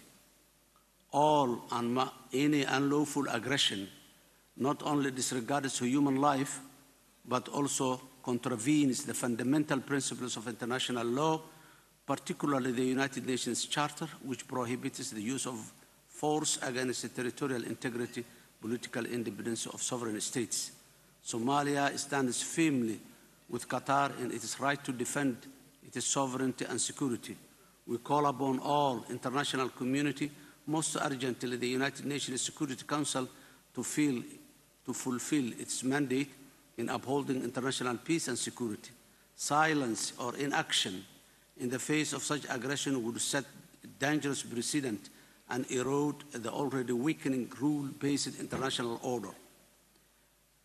Your Excellencies, this reckless escalation comes at a time when the world urgently needs diplomacy, restraint, and renewed commitment to dialogue and political settlements. The indispensable role of Qatar as a mediator in advancing global peace efforts in general, and in particular the current fiasco in Gaza, must be recognized and supported, not undermined through the acts of hostility. Today, the reality in Gaza is a global shame which no one ever be proud of. Israel must remember its own history that teaches clearly that no nation can eternally be wiped from the face of the globe. Hence, Palestine will definitely prevail. The Federal Republic of Somalia reiterates its support for an immediate and unconditional ceasefire in Gaza, release all detainees and detained hostages, and unhindered delivery of humanitarian aid to those suffering under the devastating conditions that exist in Gaza. We stress again that durable peace in the Middle East requires addressing the root causes of instability in full conformity with the international law and justice. In conclusion, Somalia will continue to stand in solidarity with Qatar's path to pursue global peace, especially that of Gaza. It is the only way that alleviates the suffering of the innocent people. Somalia will remain also to stand shoulder to shoulder with all those who seek peace, justice, and stability across the world. I thank you all. شكرا فخامة الرئيس. أعطي الكلمة الآن لفخامة الرئيس عثمان غزالي رئيس جمهورية القمر المتحدة، فليتفضل.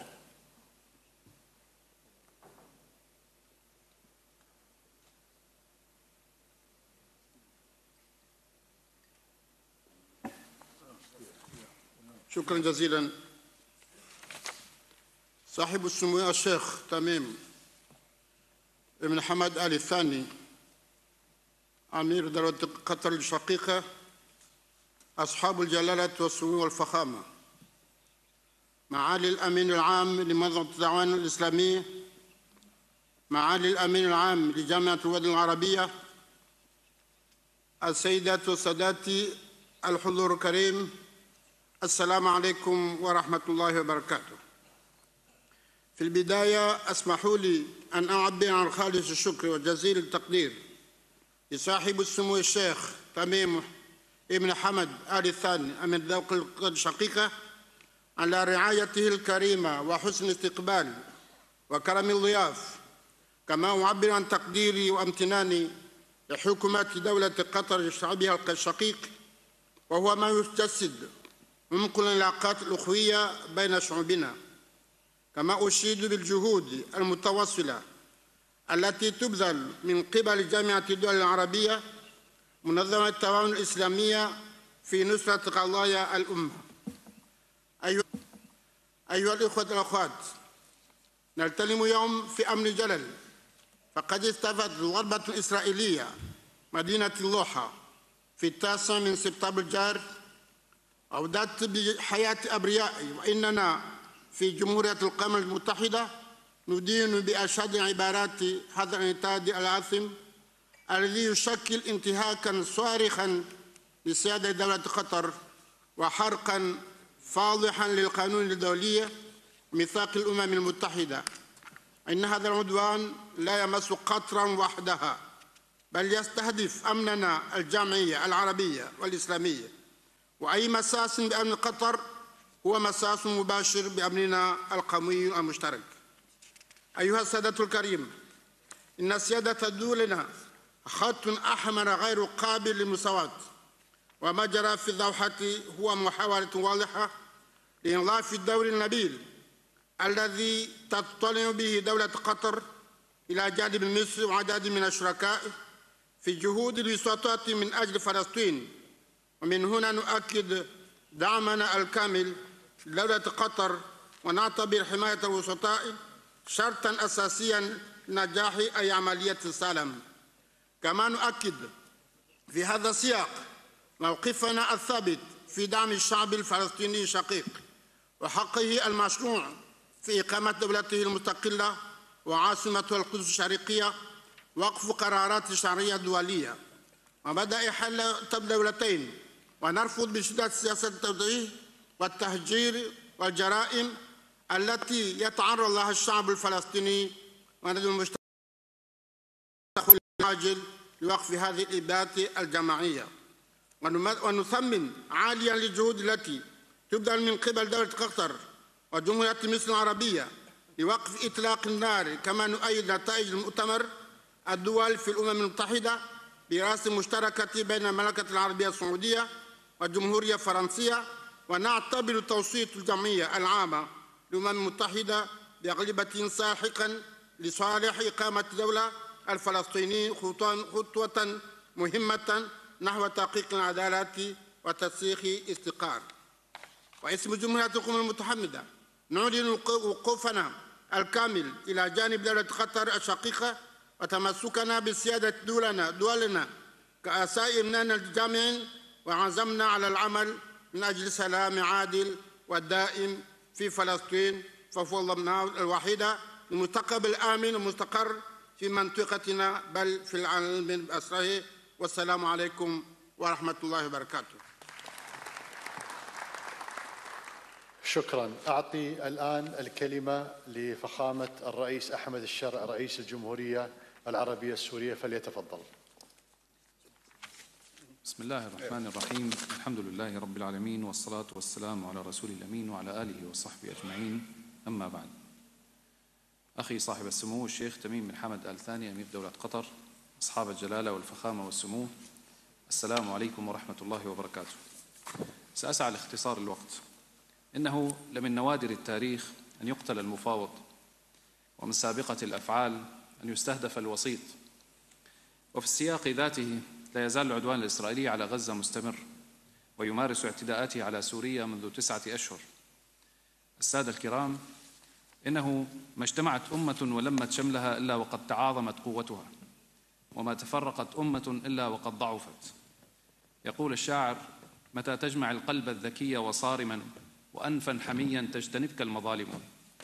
أقف وشعب الجمهورية العربية السورية بأكمله بجوار دولة قطر وفاء لها ولعدالة موقفها، والسلام عليكم ورحمة الله وبركاته. شكرا فخامة الرئيس. أعطي الآن الكلمة لسمو الشيخ صباح الخالد الصباح ولي عهد دولة الكويت، فليتفضل. بسم الله الرحمن الرحيم. أخي حضرة صاحب السمو الشيخ تميم بن حمد آل ثاني أمير دولة قطر الشقيقة رئيس الدورة غير العادية للقمة العربية الإسلامية المشتركة، إخواني أصحاب الجلالة والفخامة والسمو، قادة الدول العربية والإسلامية، الحضور الكرام، السلام عليكم ورحمة الله وبركاته. أود بداية أن أنقل لكم جميعا تحيات حضرة صاحب السمو أمير دولة الكويت الشيخ مشعل الأحمد الجابر الصباح حفظه الله ورعاه، وتمنيات سموه بنجاح أعمال هذه الدورة غير العادية للقمة العربية الإسلامية المشتركة. ونتقدم بالشكر والتقدير إلى حضرة صاحب السمو الشيخ تميم بن حمد آل ثاني أمير دولة قطر الشقيقة على حفاوة الاستقبال وكرم الضيافة والدعوة إلى هذه القمة التي تعقد في العاصمة القطرية الدوحة في ظل ظروف استثنائية. كما نتقدم إليكم أخواني أصحاب الجلالة والفخامة والسمو قادة الدول العربية والإسلامية بخالص الشكر على سرعة الاستجابة، ولمعالي السيد أحمد أبو الغيط أمين عام جامعة الدول العربية، ومعالي السيد حسين إبراهيم طه أمين عام منظمة التعاون الإسلامي على حسن الإعداد والتحضير.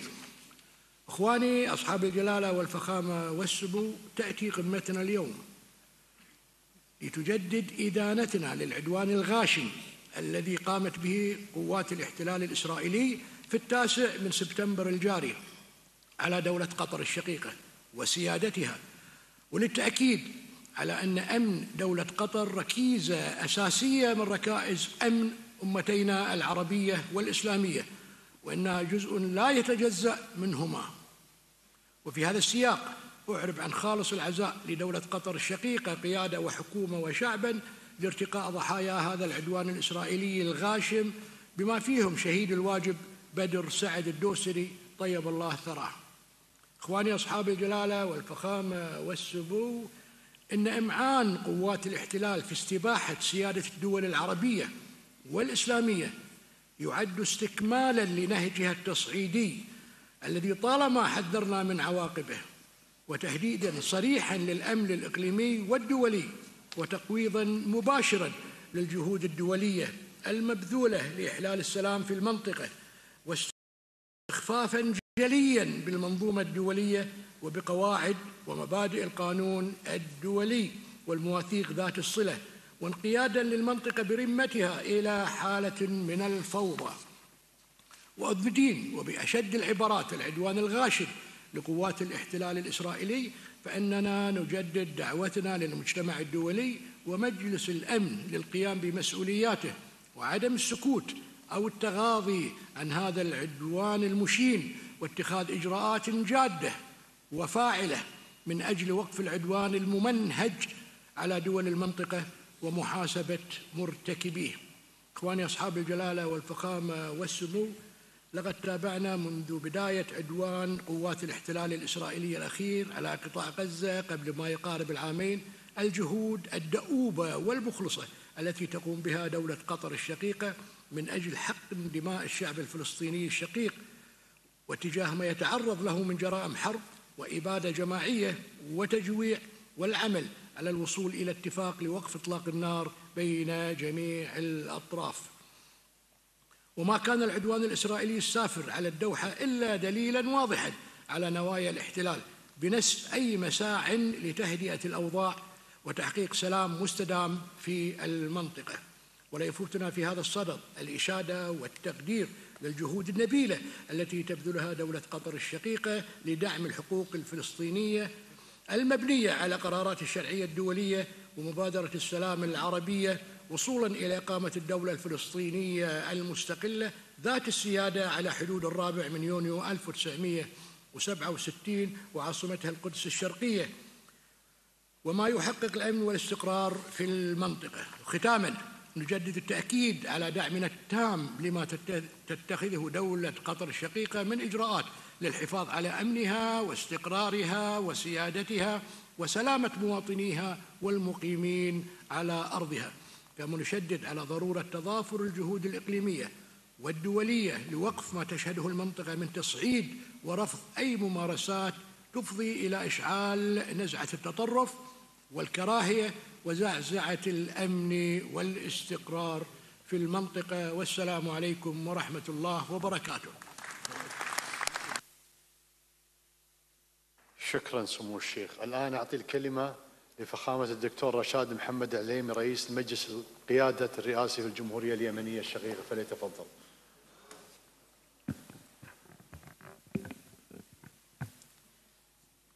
بسم الله الرحمن الرحيم. أخي صاحب السمو الشيخ تميم بن حمد آل ثاني أمير دولة قطر الشقيقة، أصحاب الجلالة والفخامة والسمو، أصحاب المعالي والسعادة، تقف أمتنا العربية والإسلامية اليوم أمام لحظة فارقة عقب ما تعرضت له دولة قطر الشقيقة من عدوان إسرائيلي مدان تجاوز كل الخطوط الحمراء وانتهك جميع القوانين والأعراف الدولية. إن هذا الاعتداء الغادر يؤكد للجميع أن الأمن العربي والإسلامي كلنا لا يتجزأ، وأن نجاح مبادرات السلام مشروط بالقدرة على تعديل موازين القوى، وأن سياسة التوسع الإسرائيلية وأوهام الهيمنة الإقليمية لا يمكن كبحها اليوم إلا من خلال تدابير جماعية ذات أثر ملموس وتراكمي. أصحاب الجلالة والفخامة والسمو، إن استمرار الإبادة الجماعية في غزة دون أي محاسبة ومواصلة الاعتداءات على دول المنطقة دون رادع، كل ذلك قاد بالمحصلة إلى تجرؤ الاحتلال الإسرائيلي على مهاجمة دولة قطر الشقيقة. وفي بلادي يواصل كيان الاحتلال تدمير مقدرات الشعب اليمني واستهداف الأصول المدنية رداً على الهجمات العبثية العابرة للحدود التي تشنها الميليشيات الحوثية الإرهابية، والتي أدت إلى عسكرة البحر الأحمر وتحويل اليمن إلى ساحة حرب بالوكالة عن داعميها. إنما نواجهه اليوم من تحديات جيوسياسية يثبت بأن الدول الإقليمية التوسعية في المنطقة والجماعات الإرهابية المسلحة وجهان لعملة واحدة، كلاهما يوفر الذرائع لتمدد الآخر، وكلاهما يسعيان إلى تقويض الدولة الوطنية وتأجيج الصراع الإقليمي. لذلك فإننا اليوم مطالبون بتبني مقاربة أشمل للعمل العربي والإسلامي المشترك، مقاربة تقوم على 3 محاور. أولاً، الحل العادل والشامل للقضية الفلسطينية استناداً إلى قرارات الشرعية الدولية والمبادرة العربية للسلام. ثانياً، دعم مؤسسات دولنا الوطنية سياسياً واقتصادياً وأمنياً، والعمل الجماعي لمكافحة الجماعات الإرهابية المسلحة. ثالثاً، ردع الدول المارقة ذات المشاريع التوسعية في المنطقة وفي مقدمتها إسرائيل، وتعزيز التكامل العربي والإسلامي المشترك. أصحاب الجلالة والفخامة والسمو، برغم ما تواجهه القضية الفلسطينية من تهديدات وجودية، فقد نجحت الدبلوماسية العربية بقيادة المملكة العربية السعودية في إنجاز تحول سياسي مهم نحو الاعتراف الدولي بفلسطين.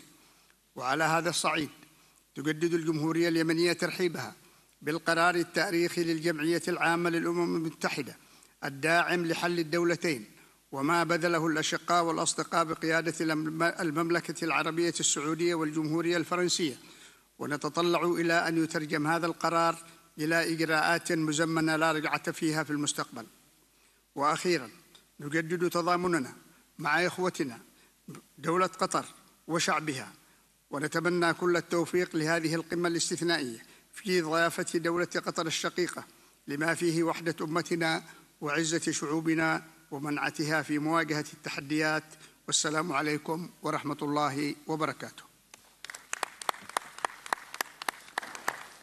شكرا. أعطي الآن الكلمة لفخامة السيد محمد يوسف المنفي رئيس المجلس الرئاسي الليبي، فليتفضل. صاحب السمو الشيخ تميم بن حمد آل ثاني أمير دولة قطر، أصحاب الجلالة والفخامة والسمو، السيدات والسادة، السلام عليكم ورحمة الله وبركاته. في مستهل كلمتي أتقدم بخالص الشكر لدولة قطر الشقيقة ولصاحب السمو الشيخ تميم بن حمد على دعوته الكريمة. نجتمع اليوم في لحظة تاريخية حرجة بعد العدوان الإسرائيلي الغاشم الذي استهدف سيادة دولة قطر يوم الثلاثاء الماضي، وهو احتداء لا ينفصل عن حملة الإبادة في غزة والتصعيد ضد لبنان وسوريا وإيران، مما يكشف استهتار الكيان المحتل بالقانون الدولي وسيادة الدول. السيدات والسادة، هذا العدوان على دولة قطر هو اعتداء على الأمة العربية والإسلامية بأسرها، ونحن في ليبيا قيادة وشعبا نرفض هذه الجريمة النكراء بكل السبل، ونؤكد تضامننا الكامل مع دولة قطر الشقيقة، معتبرين أن أي اعتداء على دولة عربية أو إسلامية يمسنا جميعا. إن هذا الاعتداء الأثم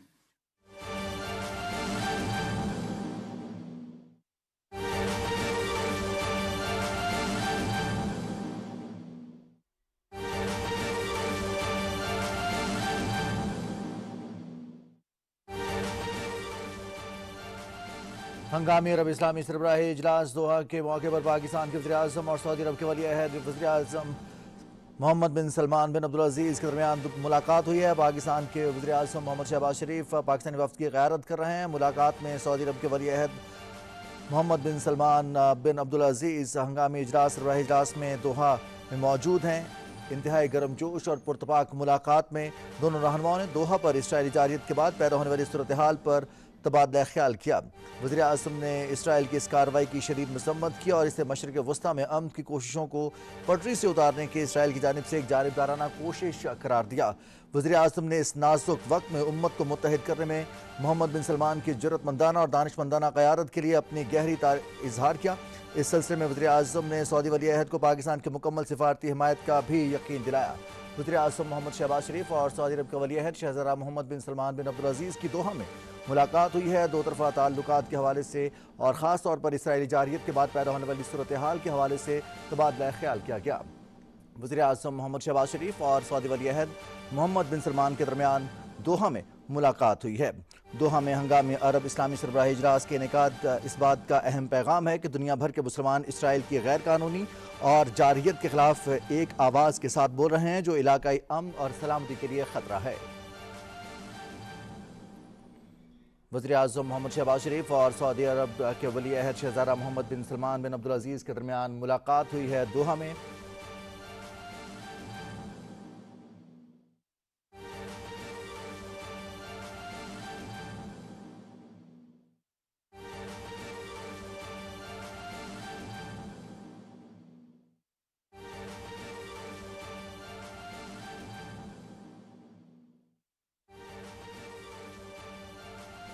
وزیر اعظم محمد شہباز شریف اور سعودی عرب کے ولی عہد شہزادہ محمد بن سلمان کی دوحہ میں ملاقات ہوئی ہے۔ دو طرفہ تعلقات کے حوالے سے خاص طور پر اسرائیل کے قطر پر جارحیت کے بعد علاقائی صورتحال پر تبادلہ خیال کیا گیا۔ وزیر اعظم محمد شہباز شریف اور سعودی عرب کے ولی عہد شہزادہ محمد بن سلمان کے درمیان یہ ملاقات دوحہ میں ہوئی ہے۔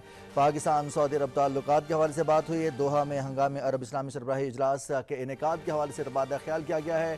اس عزم کا اظہار کیا گیا کہ پاکستان سفارتی سطح پر اسلامی ممالک کی ترجمانی کرتا رہے گا۔ علاقائی امن اور سلامتی کے لیے اسرائیل ایک خطرہ ہے جس نے جارحیت کی ہے۔ فلسطین میں معصوم لوگوں کا قتل عام کیا جا رہا ہے، جینوسائیڈ کیا جا رہا ہے۔ پاکستان اور سعودی عرب کے درمیان تاریخی گہری بنیادوں پر قائم برادرانہ تعلقات اور اس کی تجدید کرتے ہیں۔ وزیر اعظم نے ولی عہد محمد بن سلمان کا شکریہ ادا کیا کہ سعودی عرب نے ہر مشکل وقت میں پاکستان کا ساتھ دیا ہے، پاکستان کے ہر فورم پر مسلسل حمایت کی ہے۔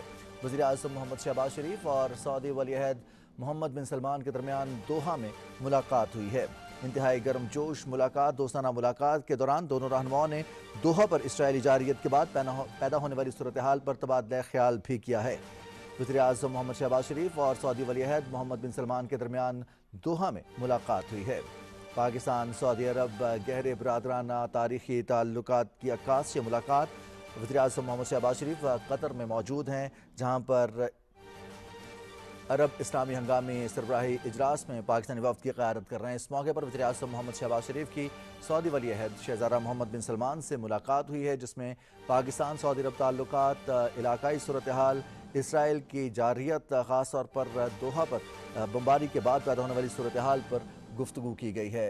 अरब इस्लामी हंगामी इजलास के मौके पर वज़ीर आज़म मोहम्मद शहबाज शरीफ की वली अहद मोहम्मद बिन सलमान से मुलाकात हुई है। वज़ीर आज़म मोहम्मद शहबाज शरीफ ने सऊदी अरब की जानिब से पाकिस्तान की मुकम्मल और मुसलसल हिमायत पर इज़हार तशक्कुर किया है। वज़ीर आज़म मोहम्मद शहबाज शरीफ और सऊदी वली अहद की मुलाकात हुई है। दोनों रहनुमाओं की इसराइली जारहियत के बाद पैदा होने वाली सूरत हाल पर गुफ्तगू हुई है, तबादला ख्याल किया गया है। वज़ीर आज़म मोहम्मद शहबाज शरीफ ने इसराइली जारहियत की शदीद मज़म्मत की है। इसराइली जारहियत मशरिक़ वस्ता में अमन कोशिशों को सबूताज करने की कोशिश है। वज़ीर आज़म मोहम्मद शहबाज शरीफ ने कहा कि मुस्लिम उम्मा को मुत्तहिद करने में सऊदी वली अहद की कायदाना किरदार लायक तहसीन है। दोहा इजलास ने अहम पैगाम दिया है।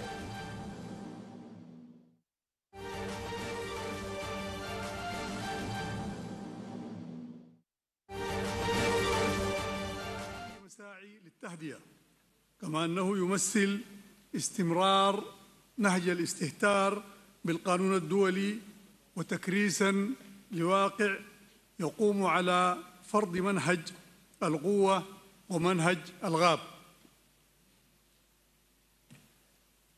إن جمهورية السودان استدين هذا العمل، تؤكد تضامنها الكامل مع دولة قطر قيادة وحكومة وشعبا، وتعلن وقوفها إلى جانبها في هذه المؤامرة التي تعرضت لها. إن السودان يجدد تأكيده أن السبيل الوحيد لتحقيق السلام العادل والدائم في الشرق الأوسط هو إقامة الدولة الفلسطينية، وأن أي محاولة لتجاوز هذه الحقيقة ستعني استمرار دوامة الصراع وتهديد الاستقرار الإقليمي والدولي. نؤكد دعمنا لمخرجات هذه القمة، وندعو إلى تحرك عربي وإسلامي ودولي جاد يعيد الأمور إلى نصابها الصحيح، ويضع حداً لسياسات ازدواجية المعايير الناتجة عن خلل واضح في سياسات ومنظومات عمل مجلس الأمن الدولي وأجهزة العدالة الدولية. ختاماً، إننا نؤمن أن وحدة صفنا وتماسك موقفنا المشترك هما السبيل الوحيد والأمثل للتأثير على مسار الأحداث وإعادة الاعتبار لنا وللقانون الدولي، وبناء مستقبل آمن تسوده العدالة والسلام لشعوبنا جميعا. السلام عليكم ورحمة الله وبركاته. شكرا فخامة الرئيس. الآن أحيل الكلمة إلى دولة الدكتور أنور إبراهيم رئيس وزراء ماليزيا. Assalamu alaikum wa rahmatullahi wa barakatuh. I might take this opportunity to extend my appreciation to His Highness Sheikh Tamim Hamad Al Thani, the Emir of State of Qatar. Excellency, Majesties, Excellencies, Malaysia condemns in the most unequivocal terms the Israeli airstrikes on this very city of Doha. To rain bombs on the capital of a sovereign state is lawlessness, barbaric and indefensible. It was an assault on Qatar's sovereignty, a violation of international law, and a reckless provocation that endangers the security in the region. The gravity of this outrage is deepened by Qatar's vital role as a mediator. This nation has labored with perseverance and wisdom to foster dialogue, which include Hamas, Egypt, and the United States of America. This attack certainly is a calculated assault where no nation is to be spared in pursuit of the Israeli Zionist aggression. Meanwhile, Gaza continued to be crushed before our very eyes. Its people have endured decimation and devastation without precedent. Families wiped out, hospitals reduced to ruins, children buried under rubble. In the West Bank, the colonial politics of dispossession continues unabated. This barbarity has expanded to attacks and bombardments on Lebanon and Syria, Yemen, with attacks on Iran as well. This pattern of lawlessness shows utter contempt for the very foundations of civilization and international order. Israel has declared that there will never be a Palestinian state. Let us be clear. This is a declaration of permanent apartheid. It is a repudiation of every United Nations resolution and the right of self-determination. Our people has become wary of words. They have watched us issue condemnation after condemnation, declaration after declaration, while Israel escalates with impunity. As future generations will ask whether we found the courage to act, we do not ask nations to go beyond their basic obligations. Excellencies, and today, even as we meet, a flotilla sails once more towards Gaza, bearing not the implements of war, but the promise of aid for a besieged people. It is a mission of mercy, and we must do all in our power to see that it reaches its shore. To let it be turned back with violence is to betray the charge that our conscience have placed upon us, to defend the weak, to shelter the oppressed, to give food to the hungry. Condemnations will not stop the missiles. Declarations will not free Palestine. Severe punitive actions must be put in place. Diplomatic engagements must cease, and so must trade relations with Israel. May Allah grant us the courage to act and the strength to endure. Assalamu alaikum wa rahmatullahi wa barakatuh. شكرا دولة الرئيس. الآن أحيل الكلمة إلى دولة السيد شهباز شريف رئيس الوزراء في جمهورية Pakistan الإسلامية.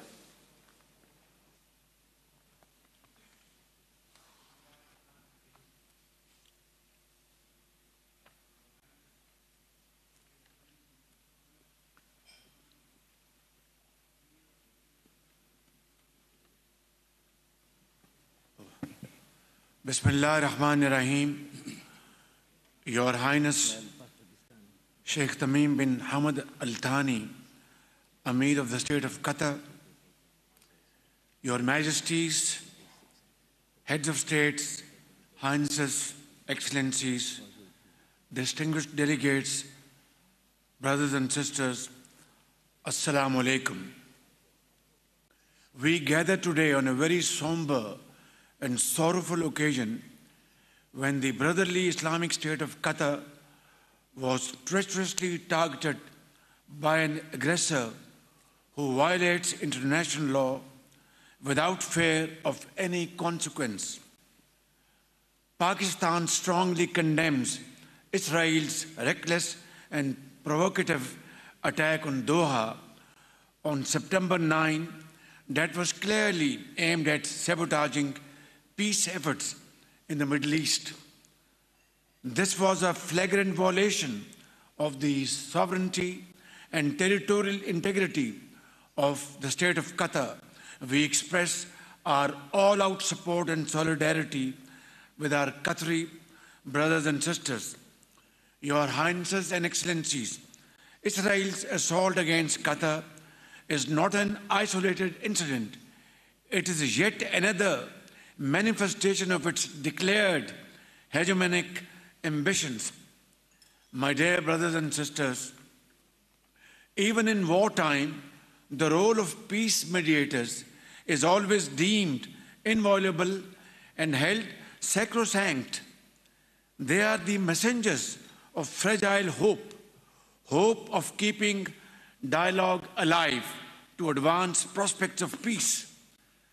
One is therefore compelled to question, why then this charade of negotiations? Was the return of hostages ever a priority for a country that has no respect or regard for human life. Excellencies, we deeply appreciate Qatar's sincere and tireless diplomatic efforts, guided by the able leadership of my dear brother, the Amir, His Highness Sheikh Tamim bin Hamad Al Thani. Qatar has consistently endeavored to bridge divides and promote the noble cause of regional as well as global peace under the most daunting challenges. Ladies and gentlemen, while Gaza bleeds, the heart-wrenching cries of its innocent women and children echo through these halls.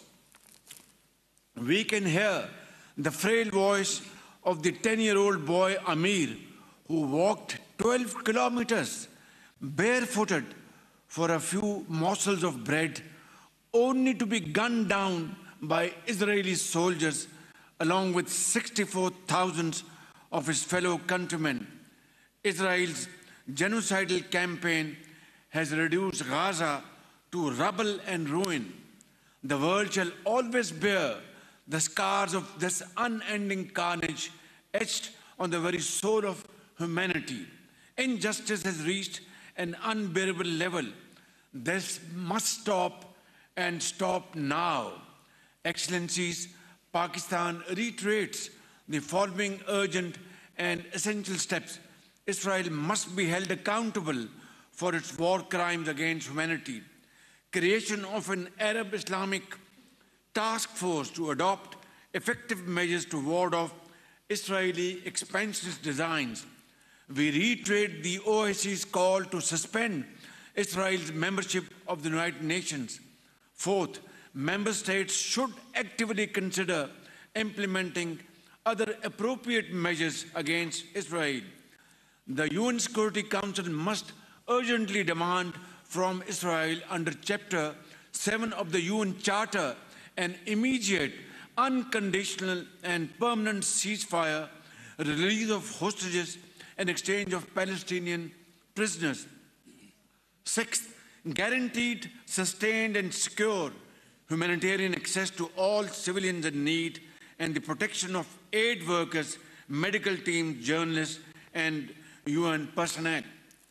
Above all, Excellencies, we must achieve a just, comprehensive and lasting two-state solution with creation of an independent state of Palestine with pre-1967 borders and Al-Quds Al-Sharif as its capital.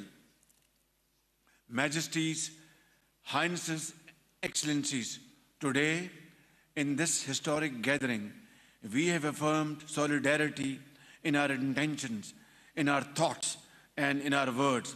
In unison, we have all condemned Israel's aggression. Let history record this great moment when we, the leaders of the Arab Islamic world, have chosen unity, dignity, and courage over silence and inaction. Otherwise, my brothers and sisters, may I submit in all humility, posterity will never forgive us. وختاما أيها الإخوة والأخوات أود أن أختتم كلمتي هذه بقول الله عز وجل واعتصموا بحبل الله جميعا ولا تفرقوا صدق الله العظيم شكرا لكم جميعا والسلام عليكم ورحمة الله وبركاته.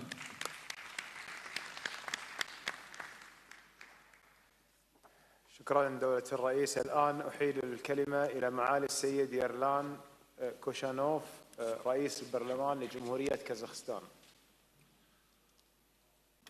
Ұлы биік және жоғары мәртебелілер, қадірлі саммитке қатысушы меймандар. Ассаламу алейкум ва рахматуллахи ва баракатух.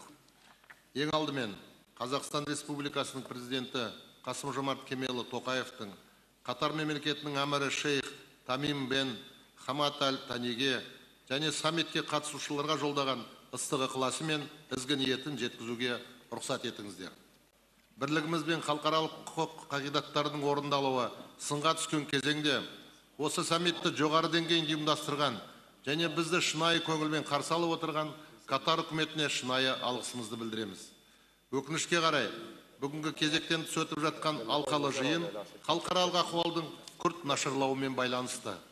Қазіргі таңда таяу шығыстың аймағы үлкен геосаяси қиындықтарға тап болуда.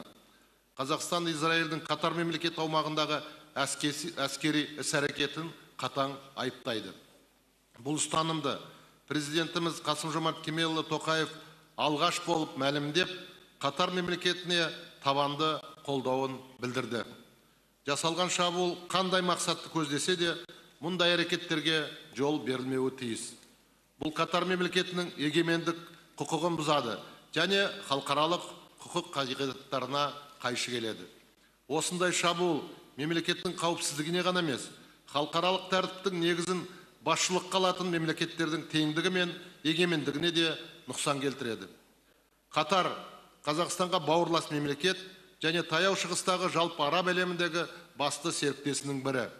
Бүгінде Доха өзінің бітімгершілік саясатының арқасында жаһандық тұрақтылық пен қауіпсіздікті қамтамасыз етуге орасан үлес қосып келеді.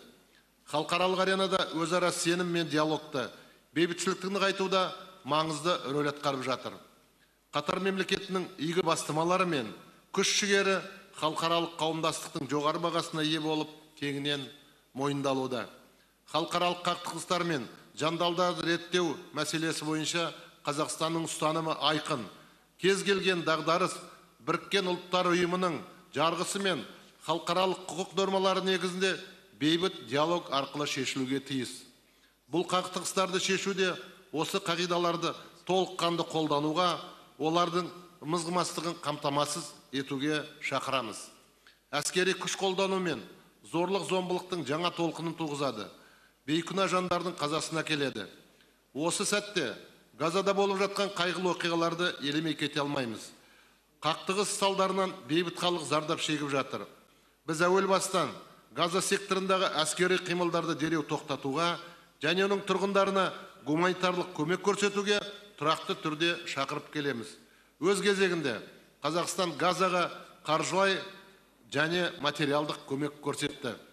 Бұл үрдіс биылғы жылғы қаңтар айында штаб-пәтері Астанада орналасқан азық-түлік қауіпсіздігі жөніндегі ислам ұйымы арқылы да жалғасты. Осы тұрғыда Палестина халқына гуманитарлық көмекті арттыру үшін баршаңызды аталған ұйымның әлеуетін пайдалануға шақырамыз. Қазақстан Палестина мәселесін Біріккен ұлттар ұйымының қауіпсіздік кеңесі бекіткен екі халық үшін екі мемлекет формуласы негізінде қолдайтынын қуаттайды. Осы тұрғыда Катар әмірі Шейх Тамимнің Палестинадағы ахуалды тезірек тұрақтандыруға бағытталған бітімгершілік саясатын, басқа да бейбіт бастамалары мен күш-жігерлерін қолдайтынымызды атап өткім келеді. Құрметті саммитке қатысушылар, Қазақстан ислам әлемінің бірлігі мен ынтымағын жоғары бағалайды. Біз діни, мәдени және ортақ тарихи құндылықтарымызға, бауырластығымыз бен берік достығымызға сүйене отырып, әділдікті, бейбітшілік пен тұрақты дамуды қамтамасыз етуде әрдайым бір болуға шақырамыз. Тыңдағандарыңызға рахмет.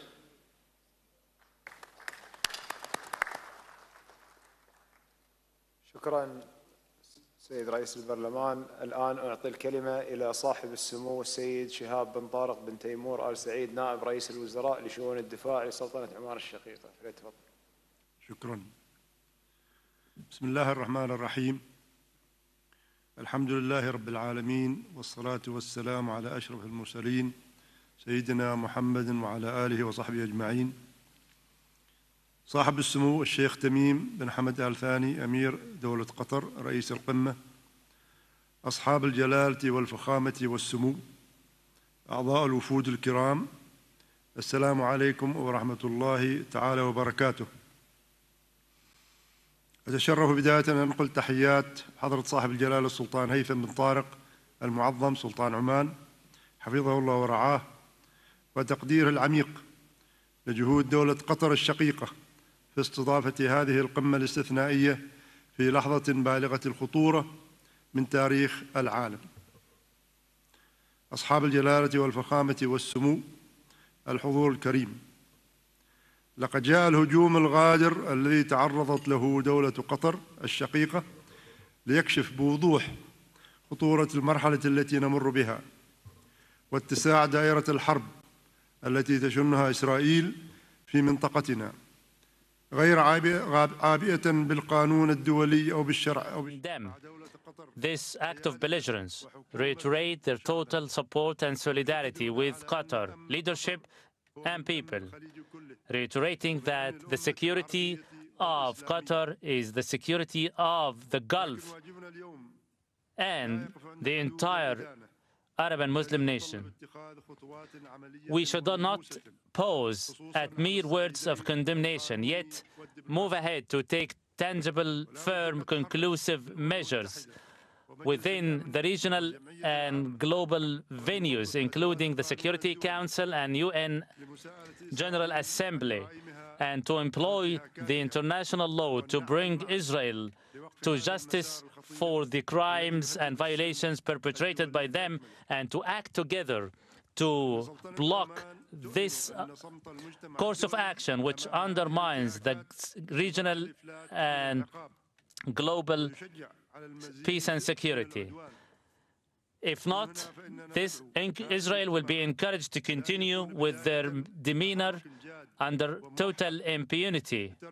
Therefore, we are required to translate the Arab and Muslim solidarity into tangible measures and impactful pressure to end the Israeli occupation, restore the lawful rights, and also restore the sovereignty and dignity of sovereign states. Our summit is convened today to send a message that our Arab and Muslim nation is capable of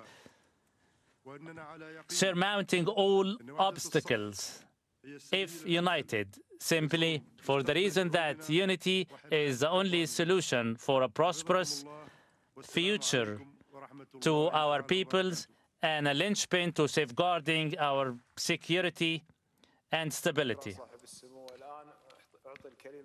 Now I give the floor to Mr. Rashid bin Aidoof, the العقد ليؤكد أن أمتنا العربية والإسلامية قادرة على مواجهة التحديات إذا ما توحدت كلمتها، وأننا على يقين أن وحدة الصف هي السبيل الأمثل لصون مستقبل شعوبنا وحماية أوطاننا. حفظكم الله والسلام عليكم ورحمة الله تعالى وبركاته. شكرا صاحب السمو. الآن أعطي الكلمة لمعالي السيد رشيد ميريدوف، نائب رئيس مجلس الوزراء ووزير الخارجية لجمهورية تركمانستان. Listening to the speech. Bismillahirrahmanirrahim. Assalamu alaikum wa rahmatullahi wa barakatuh. Your Highness Sheikh Tamim bin Hamad Al Thani, Amir of the State of Qatar, Your Excellencies, heads of states and governments, ladies and gentlemen. First of all, I would like to convey best regards of the President of Turkmenistan, Mr. Serdar Berdimuhamedov, and the national leader of the Turkmen people, Gurbanguly Berdimuhamedov, to all of the participants of today's meeting. Turkmenistan has received with deep concern and worry the information of the armed attack carried out by Israel on 9th of September against the capital of Qatar, the city of Doha. We condemn such actions and consider them as a breach of the sovereignty of the state of Qatar and a gross violation of international law.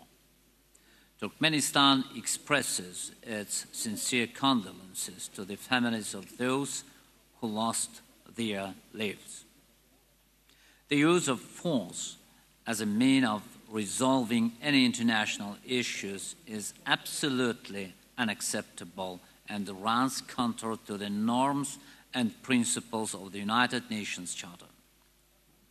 In this regard, this tragic event goes far beyond the boundaries of a single region.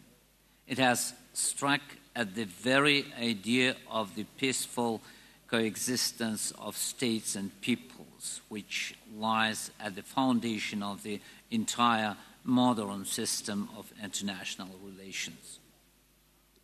We are convinced that any actions capable of threatening international peace and security must receive a principled assessment from the world community. Acts of the use of force against sovereign states not only reduce the level of international security, but also undermine the very foundation of mutual trust between countries. The history of humanity has clearly shown that trust is built over decades, but can be destroyed in a moment. Ladies and gentlemen, today we have gathered here to reaffirm our commitment to the fundamental principles on which the present and future architecture of peace must be built. In this context, we are convinced that joint efforts to implement the following actions will serve these purposes. First, respect for the sovereignty and territorial integrity of all states. Second, rejection of the policy of force and the exclusive use of political and diplomatic means and methods to resolve any disputes and conflicts. Third, preservation and strengthening of trust as a strategic resource of global security. Fourth, placing the issue of preventing acts of aggression in the future under special international control, including through expanded separate consideration in the United Nations Security Council with the participation of all interested parties. Fifth, strengthening preventive security measures. In the current situation, the unity of the Islamic world acquires special significance. We highly appreciate the efforts of the Organization of Islamic Cooperation and believe that it is our organization that can serve as a unifying platform for developing a common, responsible, and peace-promoting approach of Islamic countries to crises and conflicts. Turkmenistan calls on all to refrain from endangering the global security system, which has been built through the efforts of all humankind and remains our common heritage and shared responsibility. In conclusion, I would like to express our gratitude to His Highness Sheikh Tamim bin Hamad Al Thani for initiative of the current summit and favorable conditions for our joint work. Thank you for your attention.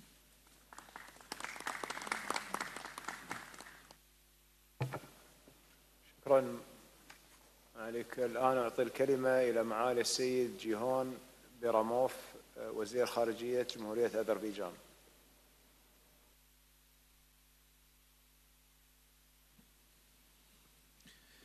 Honorable Chair, Distinguished Secretary General, Excellencies.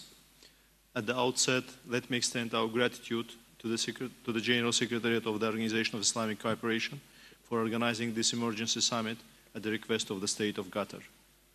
The recent airstrike on the State of Qatar is deeply concerning. We express our support for the sovereignty and territorial integrity of Qatar and call for strict adherence to the UN Charter and international law to avoid further aggravation of regional situation. Since the eruption of the ongoing crisis, Qatar has been making pivotal mediation efforts to find a negotiated solution. We highly appreciate and commend Qatar's effort to facilitate negotiations between the parties, including through providing its soil for direct negotiations.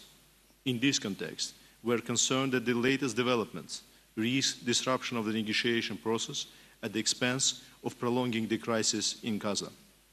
This has already led to serious humanitarian tragedies, and further delay in ending this crisis through dialogue and negotiations must be avoided. It is imperative to preempt any measures that could further deteriorate the fragile security environment in the Middle East or undermine the remaining prospects for a lasting resolution. Instead, all involved stakeholders should endeavor to find common ground on the path to a permanent ceasefire in Gaza to end the plight of its residents. good faith dialogue and de-escalation need to be prioritized.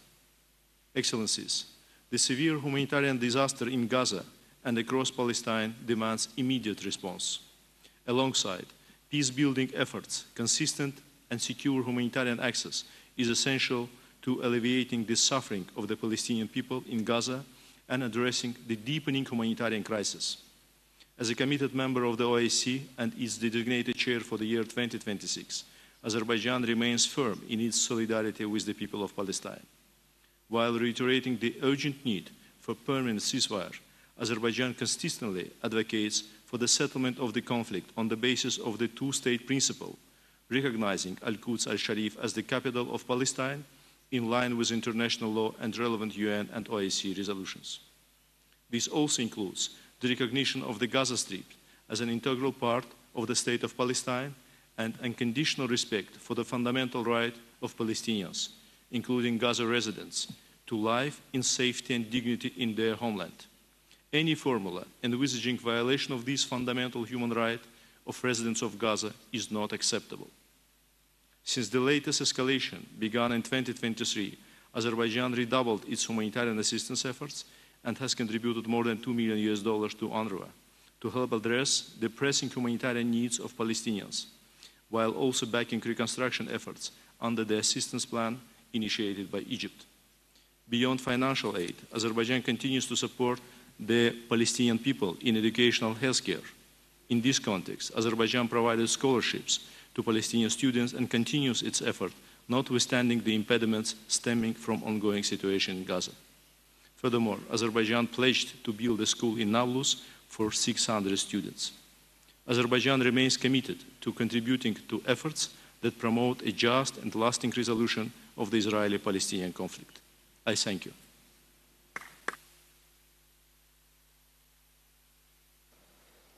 شكرا معاليك. أعطي الكلمة الآن إلى معالي السيد محمد توحيد حسين وزير الخارجية لجمهورية Bangladesh الشعبية.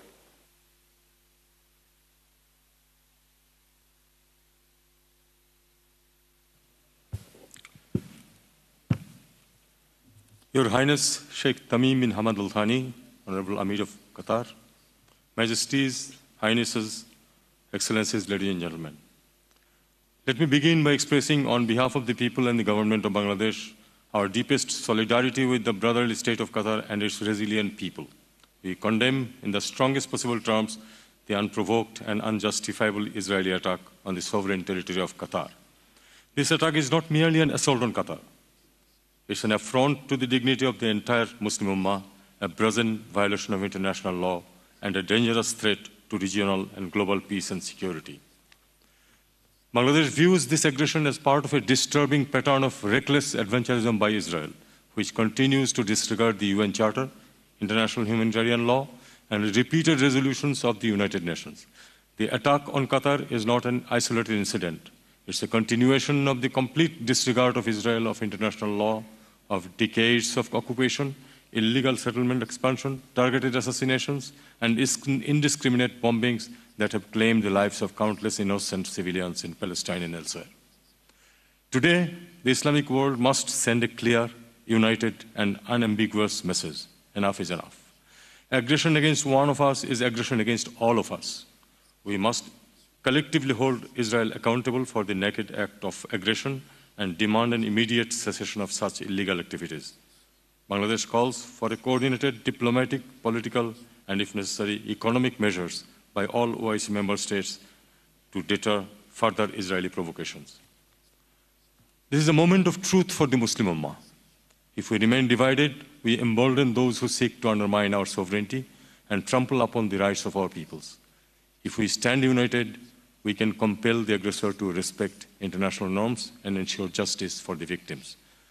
Bangladesh also underscores the urgency of addressing the root cause of this crisis, the unresolved question of Palestine. We reaffirm our steadfast support for the establishment of an independent, viable, and sovereign state of Palestine with East Jerusalem as its capital based on the pre-1967 borders. Excellencies, this summit must not end with words alone. Our people expect us to act in defense of justice, peace, and the dignity of the Ummah. Bangladesh has always stood on the side of justice, and we will always raise our voice against oppression wherever it occurs. We stand resolute with Qatar and with all those resisting aggression and occupation. Assalamu alaikum wa rahmatullah. شكرا معاليك. الآن أعطي الكلمة إلى معالي السيد أحمد عطاف وزير خارجية للجمهورية الجزائرية الديمقراطية الشعبية الشقيقة. بسم الله الرحمن الرحيم. حضرة صاحب السمو رئيس القمة العربية الإسلامية المشتركة، يشرفني أيما شرف نتلو نص الرسالة التي يوجهها أخوكم رئيس الجمهورية السيد عبد المجيد تبون إلى هذه القمة الموقرة.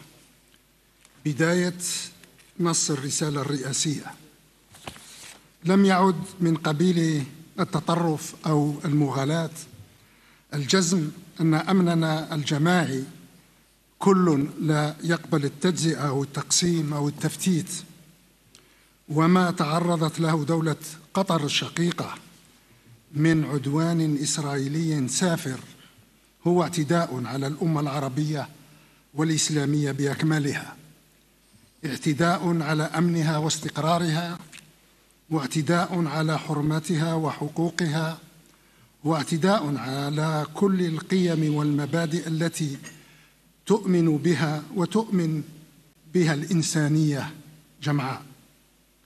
في وجه هذا العدوان الغاشم تقف الجزائر صادقة ومخلصة مع دولة قطر قيادة وحكومة وشعبا، وللأشقاء في هذا البلد الغالي على قلوبنا كل الدعم والسند من الجزائر في اتخاذ ما يرونه مناسبا وضروريا لصون سيادتهم والحفاظ على سلامة أراضيهم وتوفير الحماية اللازمة لمواطنيهم. إن خطورة الظرف الراهن في منطقة الشرق الأوسط تفوق بكثير ما يمكن أن تختزله كلمات بعينها أو مفردات بذاتها. نحن لا شك أمام مرحلة تاريخية حاسمة وفاصلة، مرحلة لا يستعصي فيها تشخيص الأخطار والتهديدات الماثلة أمامنا.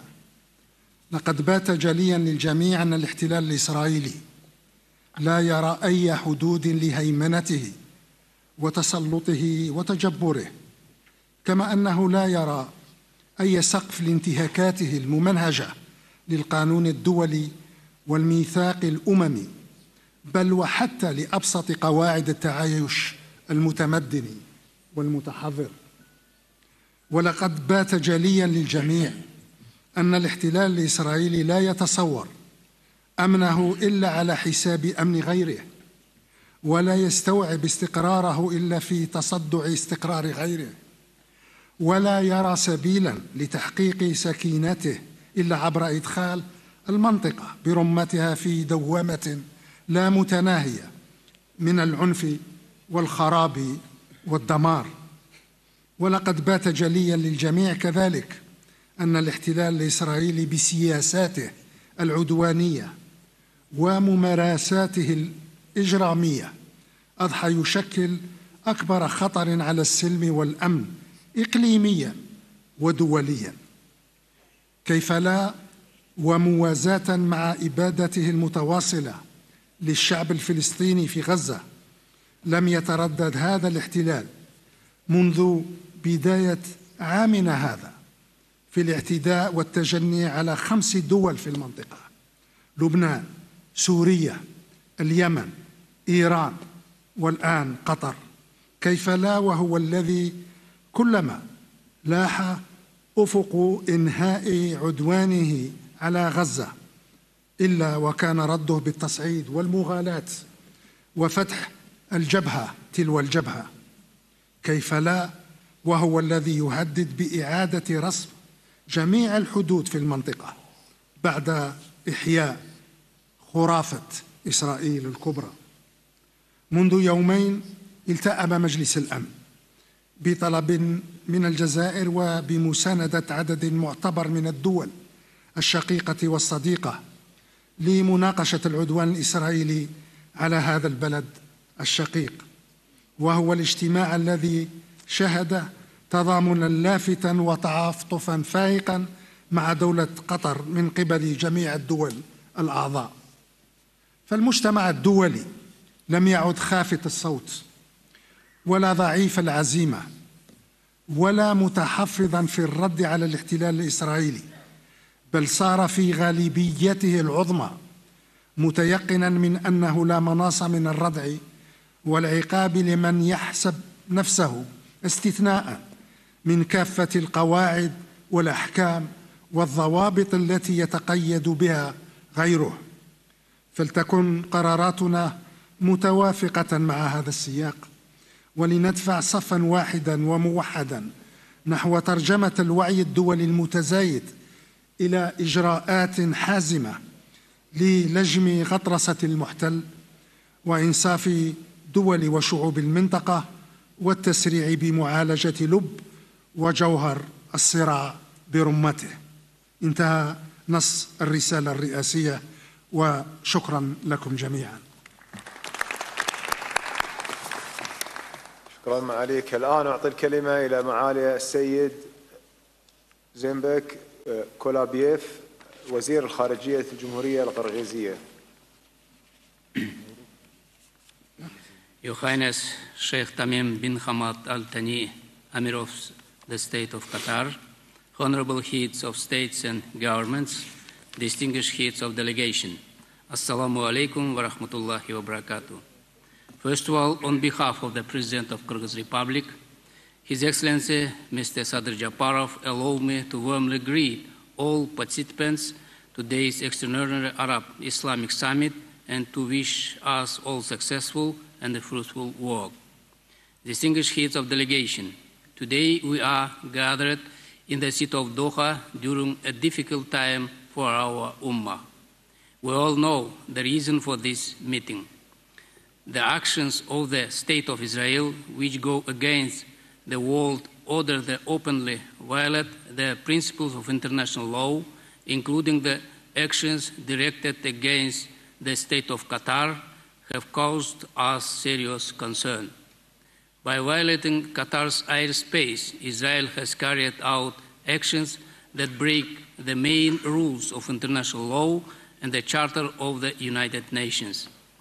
As a result, the territorial integrity and sovereignty of Qatar have been harmed.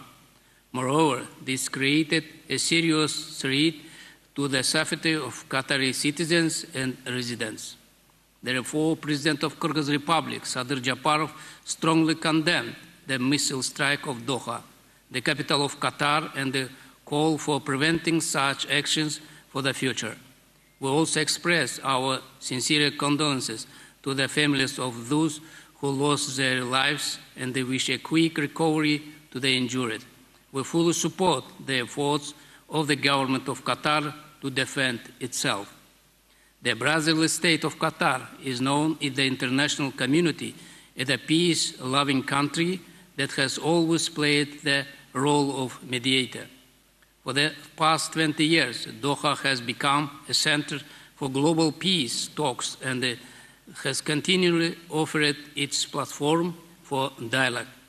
In this context, Israel's attack on Doha in open violence of international law is a serious blow to peace negotiations, and it shows the Israel's actions are not aimed in achieving peace. That is why I believe it is very important for us to unite and to take quick and proper measures to stop such violence of the law. Honorable heads, states and delegations, as we have always stressed, Kyrgyzstan recognizes and firmly supports of territorial integrity and sovereignty of every country, and will continue to follow this principle. Unfortunately, Israel continues to use force against the brotherly Palestinian people, expanding its military actions and creating instability throughout the Middle East. We repeat our positions that there can be no just and lasting peace in the region until Palestine is established as an independent state with its own land and a fully functioning government. the illegal occupation of Gaza, Israel's ongoing military operations, and the deep humanitarian crisis in demand that the international community unite and act quickly. In this regard, we fully support the global coalition's efforts to implement the two-state solution. We will continue to support all constructive efforts to ease the suffering of the Palestinian people, to achieving a just and a lasting peace in the Middle East, and to lower tensions in the region. In these difficult times, we need fast, clear, and coordinated actions. We want to stress again the urgency of taking immediate steps to improve the situation, to find lasting solutions. I thank you. Assalamu alaikum wa rahmatullahi wa barakatuh. شكرا معاليك. الآن أعطي الكلمة إلى معالي السيد سوغيانو وزير خارجية جمهورية إندونيسيا.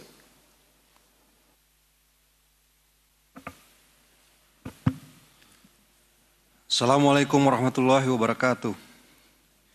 Your Highness Sheikh Tamim bin Hamad Al Thani, Emir of the State of Qatar, Majesties, Excellencies, leaders of the Arab Islamic Summit, OIC.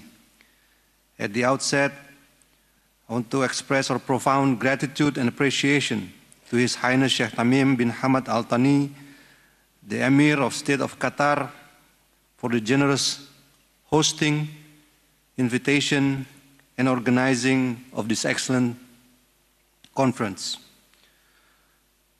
Allow me to convey the warmest regards and sincere regrets from President Prabowo Subianto, who deeply values the significance of this emergency summit and greatly appreciates Qatar's leadership in hosting it.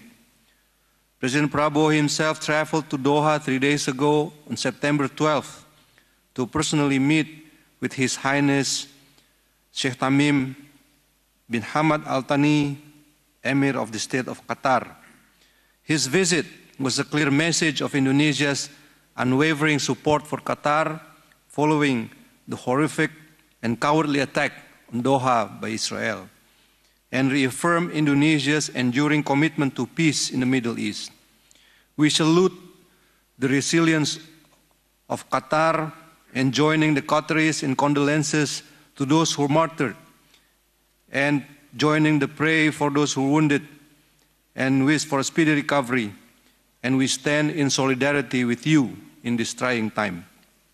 Majesties, Highnesses, Excellencies, Indonesia condemns the recent Israeli attack against Qatar. It is a flagrant breach of international law, the UN Charter, and the very principles upon which the OIC was founded. It is not only an attack on Qatar's sovereignty, but also a grave threat to regional and global peace and any attempts to negotiate peace itself. What we witness in Doha is not an isolated incident, it's a tragic consequences of decades-long impunity. And let us be clear that the Palestinian question is not solely about Palestine. It's about the survival of our nations, the dignity of our people, and the sanctity of international law. Majesties, Highnesses, and Excellencies, as mentioned by the previous speakers, this summit must issue one collective response which is clear, principled, and united. Indonesia believes that this summit must not only issue collective condemnation against Israel, but also to urge the United Nations Security Council to fulfill its mandate by taking firm and urgent measures to ensure accountability and prevent any recurrence. And we must strengthen solidarity among OIC members to confront such barbarous act. And at the same time, we must not lose sight of the root cause, which is Israel's illegal occupation of Palestine. For Indonesia, the path to lasting peace remains unchanged. The realization of the sovereign state and independent state of Palestine, with East Jerusalem as its capital, based on relevant UN resolution. We will continue to stand shoulder to shoulder with Qatar, with Palestine, and with all nations that uphold international law and humanity. Let this summit be remembered as the moment the OIC stood firm, defending sovereignty, humanity, and justice. Thank you. Assalamu alaikum wa rahmatullahi wa barakatuh. شكرا معاليك. الآن أعطي الكلمة إلى معالي السيد محمد علي النفطي وزير الشؤون الخارجية والهجرة والتونسيين بالخارج جمهورية تونس الشقيقة.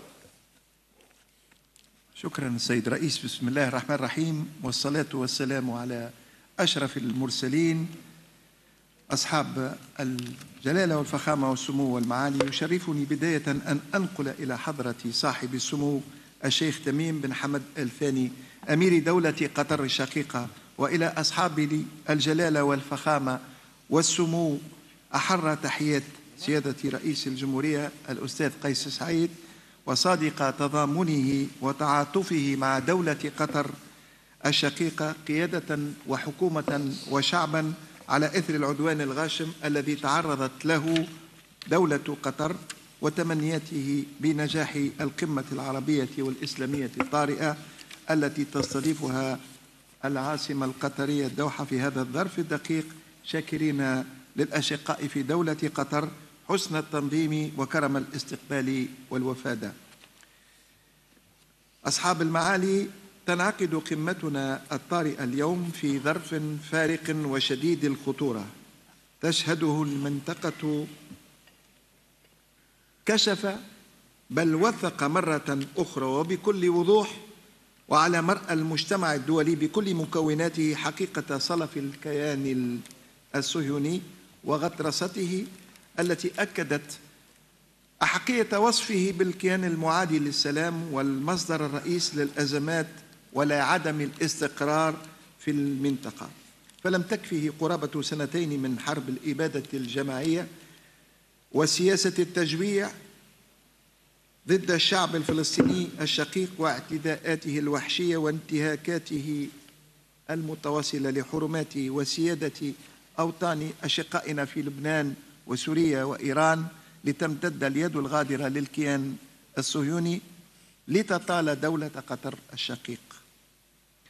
وإذ تجدد تونس تضامنها الكامل مع دولة قطر الشقيقة ودعمها التام لكل جهودها للدفاع عن حرمة أراضيها وسيادتها الوطنية، فإنها تؤكد أن استهداف الكيان الصهيوني لهذه الدولة الشقيقة بوصفها أحد أبرز وسطاء المفاوضات الجارية لوقف العدوان على قطاع غزة يثبت بدون أدنى شك رفض هذا الكيان لأي مساع سلمية من أجل وقف عمليات القتل والتنكيل التي يقترفها ضد الشعب الفلسطيني والشعوب العربية، وانتهاج قادته سياسة الهروب إلى الأمام وسعيهم إلى فرض أمر واقع جديد في المنطقة، معتقدين أن مثل هذه السلوكيات الرعناء ستمكنهم من كسر إرادة الشعب الفلسطيني وإرهاب الدول العربية والإسلامية، وبالتالي الإفلات من المحاسبة والعقاب الذي ينتظرهم أمام الهيئات والمحاكم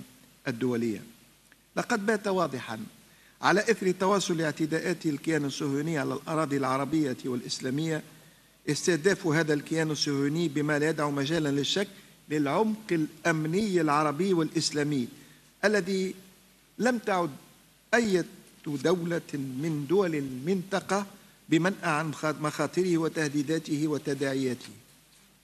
ونؤكد من هذا المنبر أن منظومة الأمن القومي العربي والإسلامي كل لا يتجزأ، وبات علينا جميعا تكثيف التعاون والتضامن وتوحيد الصفوف من أجل الوقوف أمام كل التهديدات التي يمثلها الكيان المحتل على السلم والأمن والاستقرار، لا في المنطقة فحسب بل في العالم بأسره. وكذلك تكثيف جهود المجموعة العربية والإسلامية تحت لواء منظمتين من أجل إفشال هذا المخطط البغيض والخطير الذي يستهدف وجود شعوبنا ووحدة دولنا. وهي فرصة تاريخية متجددة لتأكيد قدرة جامعة الدول العربية ومنظمة التعاون الإسلامي على التعامل الأمثل مع جملة التحديات والأخطار الماثلة التي تهددها، ليظل الصرح العربي الإسلامي شامخا صامدا في كنف التضامن والتآزر ووحدة المصير.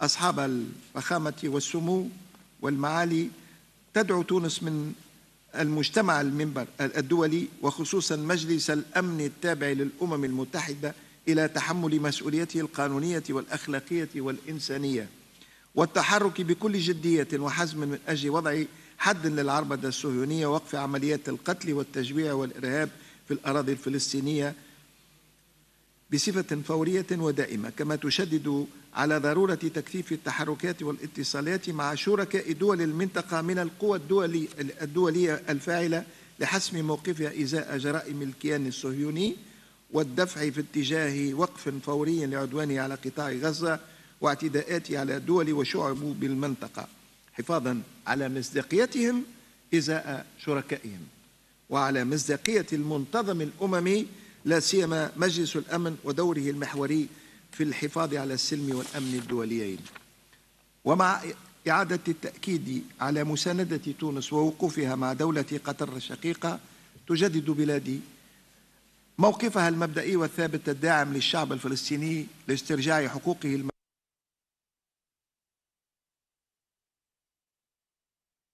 المشروعة التي لن تسقط بالتقادم، وفي مقدمتها إقامة دولته المستقلة كاملة السيادة على كل أراضي فلسطين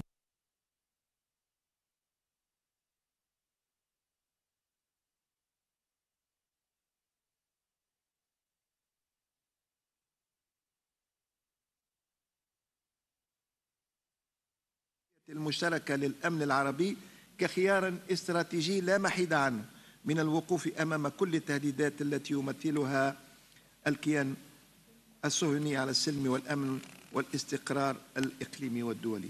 إن الأمة العربية والإسلامية بكافة مكوناتها لها من المقومات الحضارية والإنسانية ما يؤهلها لتحقيق المصالحة الجماعية واستعادة الثقة في إمكانياتها ومقدراتها البشرية والطبيعية على درء الظلم ونصرة الحق والاطلاع بدور فاعل وناجز في تحقيق العدالة الإنسانية ومواصلة الإسهام في بناء الحضارة الكونية، مما يجبر كل مارق على الكف عن اختبار صبر أمة صامدة ستستعيد حتما حقوقها كاملة بفضل إرادة شعوبها وحسن نوايا وعزم قادتها، عزم لن يلين مهما تفاقمت حجم التحديات.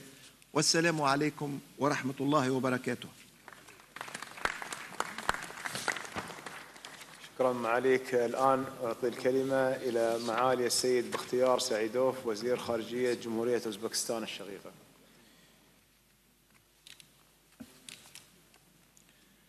بسم الله الرحمن الرحيم. الحمد لله رب العالمين والصلاة والسلام على رسول الله. Amma ba'd. Hurmatli rais janoblari, hurmatli delegatsiyalar rahbarlari, assalomu alaykum va rahmatullohi va barakatuh. Avvalambor Qatar davlati amiri Shayx Tamim Al-Sani a'lo hazratlariga hamda bugungi sammitning barcha ishtirokchilariga O'zbekiston Respublikasi prezidenti muhtaram Shavkat Mirziyoyev janobi oliylarining samimiy salomlari hamda yuksak ehtiromlarini yetkazishga ijozat bergaysiz. Bugungi muhim anjumanda ishtirok etish va unda O'zbekiston rahbarining ushbu nutqini o'qib eshittirish menga ulkan sharaf bag'ishlaydi. Bismillahirrohmanirrohim. Hurmatli rais janoblari, hurmatli delegatsiyalar rahbarlari, birodar Qatar davlatiga birdamlik tuyg'ularimizni izhor etish, butun islom olamini tashvishga solayotgan muhim masalalarni batafsil muhokama qilishga bag'ishlangan mazkur tadbir qatnashchilariga o'zimning samimiy ehtiromimni izhor etishdan mamnunman. Ko'pchiligimiz uchun qadrli maskan bo'lgan Doha shahri Isroil tomonidan amalga oshirilgan harbiy hujum haqidagi xabar qalblarimizni qattiq larzaga soldi. Mintaqada tinchlikni qaror toptirish, barcha nizolarni diplomatik yo'l bilan hal qilishda sobit qadam bo'lgan Qatarning suveren hududiga tahdid bu butun Yaqin Sharqda tinchlikka qarshi jiddiy tajovuzdir. G'azoda o't ochishni to'xtatish bo'yicha yangi rejalar ishlab chiqilayotgan bir paytda amalga oshirilgan ushbu mudhish xatti harakat eng avvalo diplomatik muloqot va murosa o'rnatishga berilgan yovuz zarbadir. Bu xuruj o'z manfaatlarini mintaqa davlatlari xavfsizligidan ustun qo'yishgina bo'lib qolmasdan, ayni vaqtda xalqaro huquq me'yorlarini ochiqdan ochiq mensimaslik va qo'pol ravishda buzishdir. Bu masala bo'yicha Birlashgan Millatlar Tashkiloti Xavfsizlik Kengashining maxsus bayonoti e'lon qilingani ham muammoning naqadar jiddiy ekanidan dalolat beradi. Qatar o'z hududini tashqi hujumlardan qat'iy himoya qilishga va bu borada tegishli chora-tadbirlarni amalga oshirishga mutlaqo haqlidir.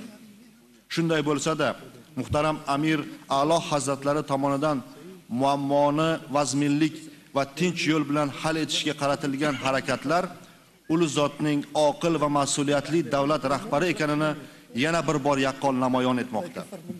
Ushbu mash'um voqea faqat Qatarning muammosi emas, balki keng xalqaro hamjamiyat tinchligi uchun jiddiy xavf, katta sinov ekanini barchamiz tushunib turibmiz. O'zbekiston bunday buzg'unchi xatti harakatlarni keskin qoralaydi hamda Yaqin Sharq mintaqasida tinchlik va barqarorlikka tahdid soluvchi har qanday urinishlarga qarshi ekanini qat'iy ta'kidlaydi. Yuzaga kelgan vaziyatning yanada keskinlashishiga yo'l qo'ymaslik, xalqaro jamiyatni zarur choralar ko'rishga chaqiramiz. Afsuski bu Yaqin Sharqda kuzatilayotgan yagona favqulodda vaziyat emas. G'azo va uning atrofidagi hududlarda bir necha yildan buyon davom etayotgan adolatsiz va qonli xuruj ko'lami yanada kengayib, bevosita qo'shni davlatlarni ham qamrab olmoqda. Dunyo hamjamiyatining qat'iy chaqiriqlariga qaramasdan, xalqaro me'yorlar va rezolyutsiyalarning qo'pol ravishda buzilishi hanuz davom etmoqda. Tinch aholi, begunoh bolalar va ayollarning o'limiga olib kelayotgan harbiy hujumlar inson huquqlariga zid ekanini va xalqaro gumanitar holatni favqulodda og'irlashtirib yuborayotganini alohida ta'kidlab o'tmoqchiman. Shu o'rinda iyul oyida New Yorkda tashkil etilgan Falastin masalasi bo'yicha BMT xalqaro konferensiyasida qabul qilingan qarorlar o'z samarasini beradi degan umiddamiz. Hurmatli sammit ishtirokchilari, O'zbekiston xalqaro miqyosdagi muammolarni tinchlik va diplomatiya yo'li bilan hal etishga qaratilgan barcha tashabbuslarni qo'llab-quvvatlaydi. Bu borada sammitimiz qat'iy pozitsiyani yana bir bor tasdiqlaymiz. Biz G'azodagi murakkab vaziyatga bag'ishlab o'tgan yili Saudiya Arabistonida tashkil etilgan sammitda bildirilgan barcha tashabbuslarimizni ro'yobga chiqarish maqsadida aniq choralarni yurtimizda qabul qildik. Ularga zarur tibbiy, ijtimoiy, moddiy va ma'naviy yordam ko'rsatish bo'yicha davlatimizning maxsus farmoni qabul qilindi va shu maqsadda alohida jamg'arma tuzildi. Hurmatli delegatsiyalar rahbarlari, bugungi favqulodda uchrashuvimiz Yaqin Sharq muammosini hal etishda muhim qadam bo'ladi deb umid qilaman. Qatar bilan birdam ekanimizni yana bir bor ta'kidlab, Shayx Tamim Al-Soniy A'lo Hazratlariga Alloh taoladan madad berishini, jahonda tinchlik, osoyishtalik ne'matini ziyoda qilishini, musulmon ummati birdamligini yanada mustahkamlashini so'rab qolamiz. Shavkat Mirziyoyev, O'zbekiston Respublikasi Prezidenti. E'tiboringiz uchun rahmat. Assalomu alaykum va rahmatullohi va barakatuh. شكرا معاليك. الآن أعطي الكلمة إلى السيد محمد جالو نائب الرئيس لجمهورية غامبيا. أعوذ بالله من الشيطان الرجيم. بسم الله الرحمن الرحيم. Your Royal Highness Sheikh Tamim bin Ahmad bin Khalifa Al Thani, Emir of the State of Qatar, our host and chairman of this extraordinary Arab Islamic Summit. Your Majesties, Your Highnesses, Your Excellencies, Heads of State and Government, Your Excellency Mr. Ahmed Abul Ghaid, Secretary General of the League of Arab States, Your Excellency Mr. Hussein Ibrahim Taha, Secretary General of the Organization of Islamic Cooperation, Honorable Ministers, distinguished delegates. It's a great honor to address this important high-level extraordinary gathering. First and foremost, I extend to you greetings and best wishes on behalf of the government and people of the Gambia, and indeed on behalf of His Excellency Mr. Adama Barrow, President of the Republic of the Gambia. I seize this opportunity as well to express sincere gratitude and heartfelt appreciation to His Highness Emir Sheikh Tamim bin Hamad bin Khalifa Al Thani, the government and people of the State of Qatar, for hosting this very important summit at a critical time for the Arab and Middle East region and for our Muslim Ummah. I also thank the State of Qatar for the generous hospitality and facilities placed at our disposal since our arrival in this beautiful and historic city of Doha. May I also renew my sincere recognition, appreciation, and commendation of the great leadership efforts and support of the custodian of the two holy mosques, King Salman bin Abdul Aziz Al Saud, and the Crown Prince and Prime Minister, His Royal Highness Prince Mohammed bin Salman Al Saud of the Kingdom of Saudi Arabia. May Allah preserve them in advancing and defending the cause and interests of the Palestinian people, the Muslim Ummah, as well as the sanctity of the religion and image of Islam. I applaud the Secretary General of the League of Arab States and the Organization of Islamic Cooperation, respectively, for their commendable roles and dedication towards the consolidation of relations and cooperation between the League of Arab States and the Organization of Islamic Cooperation for the benefit of our peoples under the leadership, guidance, and direction of Your Majesties, Highnesses, and Excellencies. Your Excellencies, the current war in Gaza extensively orphaned many children, separated many of them from their families, and subjected them to unforgettable trauma and lack of access to education, health facilities, shelter, sanitation, and food, causing long-lasting effects on their development.